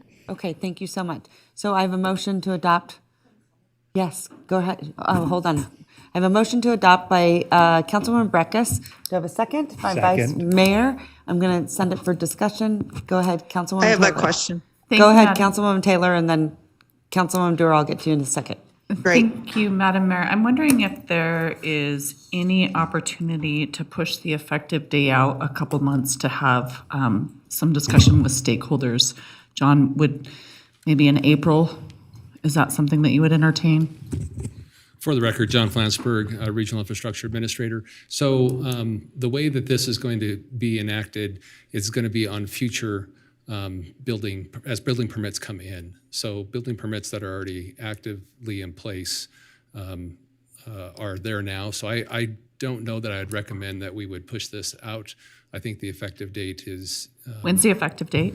So the effective date going to effect will be Monday at This 12:01 Monday? a.m. For all new permit applications. So I'm wondering if like I said, if there is discussion maybe by the council, if we have a little bit more comfort based on what we heard today, of moving that to April for adoption, and if that is possible, or And- implementation. The other thing, I'm just curious, have they had like a 30-day notice already? Like, hey, reminder, this is coming to this point. Yes. So 'cause you've already sent out notices? the building the building or business impact statement process, the workshop in November that we had, the follow-up meeting that we had with the builders in December, our discussion at the last council meeting. So those have all been in place. And that was clear in 30 days on this date. You have always said a specific date this will go into effect. I'm not certain that we've said, necessarily it will The be date. effective this date. We've, prescribed it through this process. I don't think we can push out adoption until April because we end up outside the 45 days between first and second. What I hear you asking is, can we push the effective date of an adopted ordinance out so that we have time to clean up the code provisions that we were talking about earlier today in the presentation that Mr. Flansburgh made with respect to how do we make calculations on fixture units, how do we collect these fees, whether it's at C of O or at time of permit. And if that's your question, I do think that's something we can accomplish, but I defer to... That was the Sarah West gentleman over question that I was asking, but I wanted to give my colleagues some time to weigh in. I don't want to hold this up by any means, and I'd like to make sure that we adopt it today. Madam Mayor? Go ahead. Yeah, this has been so long time going. I mean, on rates that were set since 2014. I've been talking about this since 2016, okay? So I know it seems, if you haven't been here a long time, that, wow, this is not giving a lot of notice, but a lot of notice has been given. And when you're at adoption, to hold stakeholder meetings at adoption, that's not a best practice. Mr. Flansburgh's been out there for 2 summers, having these meetings. And I understood our earlier discussion was that we're going to adopt today and bring back some other cleanup that is more inherent to how we calculate things. So, that I supported, but I don't support coming into an adoption of a long-time ordinance that's been a priority of this council. Mr. Flansburgh reminded us of a 2020 special workshop we had. We all sat down here and had a long workshop. So this is time going. I'm ready to move and get the vote going. Thank you. All right, so I have a motion and a second. All those in favor say aye. Aye.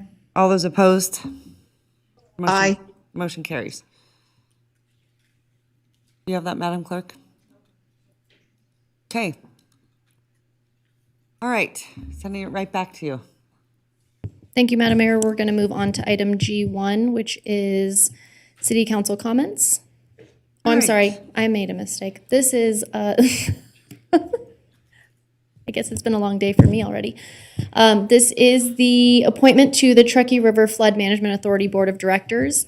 We did receive notification from Vice Mayor Reese that he needed to resign from that board as the member due to some scheduling conflicts. And thus, this position is now open. Depending on who we appoint to this position, there could be a subsequent vacancy in the alternate position. So technically, we're looking to appoint 1 member, but if in that event we have an alternate open as well, we would be looking for 2 appointments today. Okay, go ahead, give me a Thank you, Madam Mayor. I'd be Vice Mayor. honored to ask Councilmember Martinez to fill the role as the member on the body, and then I think as the alternate, Ms. Taylor. Okay, so I have a motion. And I'd like to second that. I have a motion from Vice Mayor Reese, a second from Councilwoman Dewar. All those in favor say aye. Aye. All those opposed? Motion carries. Hold on, we're waiting for it to come up. I just did it. Yep, okay. I'm not in opposition, but I didn't push anything. I just did Okay. it because they were rolling through it. Okay. Thank all you. right. Okay, go ahead. Sending it right back to you, Madam Clerk. Item Thank 8. you. We're moving on to item H1, which is now city council comments for boards and commissions. Okay, go ahead, Vice Mayor. Thank you, Madam Mayor, and I'll be brief. I wanted to extend, as the item asked for about community events, just my invitation to each of you to attend the upcoming 52nd annual St. Patrick's Day dinner, which is being held on Saturday, March 4th at the Circus Hotel from 4 to 8:30. That evening includes performances by Sierra Silver Strings, the Sierra Highlanders Pipe Band, Plastic Patty, and Irish dancers. So it's a fun evening, especially if you're Irish. So I would love to have all of you attend, and an invitation has been sent to each of you this afternoon from the sons and daughters of Aaron, both the president and co-president for the dinner, co-chair. So join us. It'll be a fun time. All right, fantastic. All right, any other comments from council? Seeing that there are none. Madam Clerk, I think, are we on our favorite motion? Nope, not yet. No. We're so close. We're Oh, so we're close. so close. No, I'm just kidding. All right, we're Okay, go ahead. on closing public comment. I have none registered in the audience, but just for the record, I do need to state that we did receive 3 additional letters of correspondence, either received after 4 p.m. yesterday, January 24th, or they were general in nature. 1 letter of support and 2 letters of concern. Those will be distributed to the Reno City Council and a part of the permanent record. And with that, we are now looking for a motion to adjourn. Okay, thank you so much. I'm going to send it to you, Councilman Martinez. I motion to adjourn the meeting. I have a motion and a second. All those in favor say aye. Aye. All those Aye. opposed. Motion carries. All right, thanks, everyone.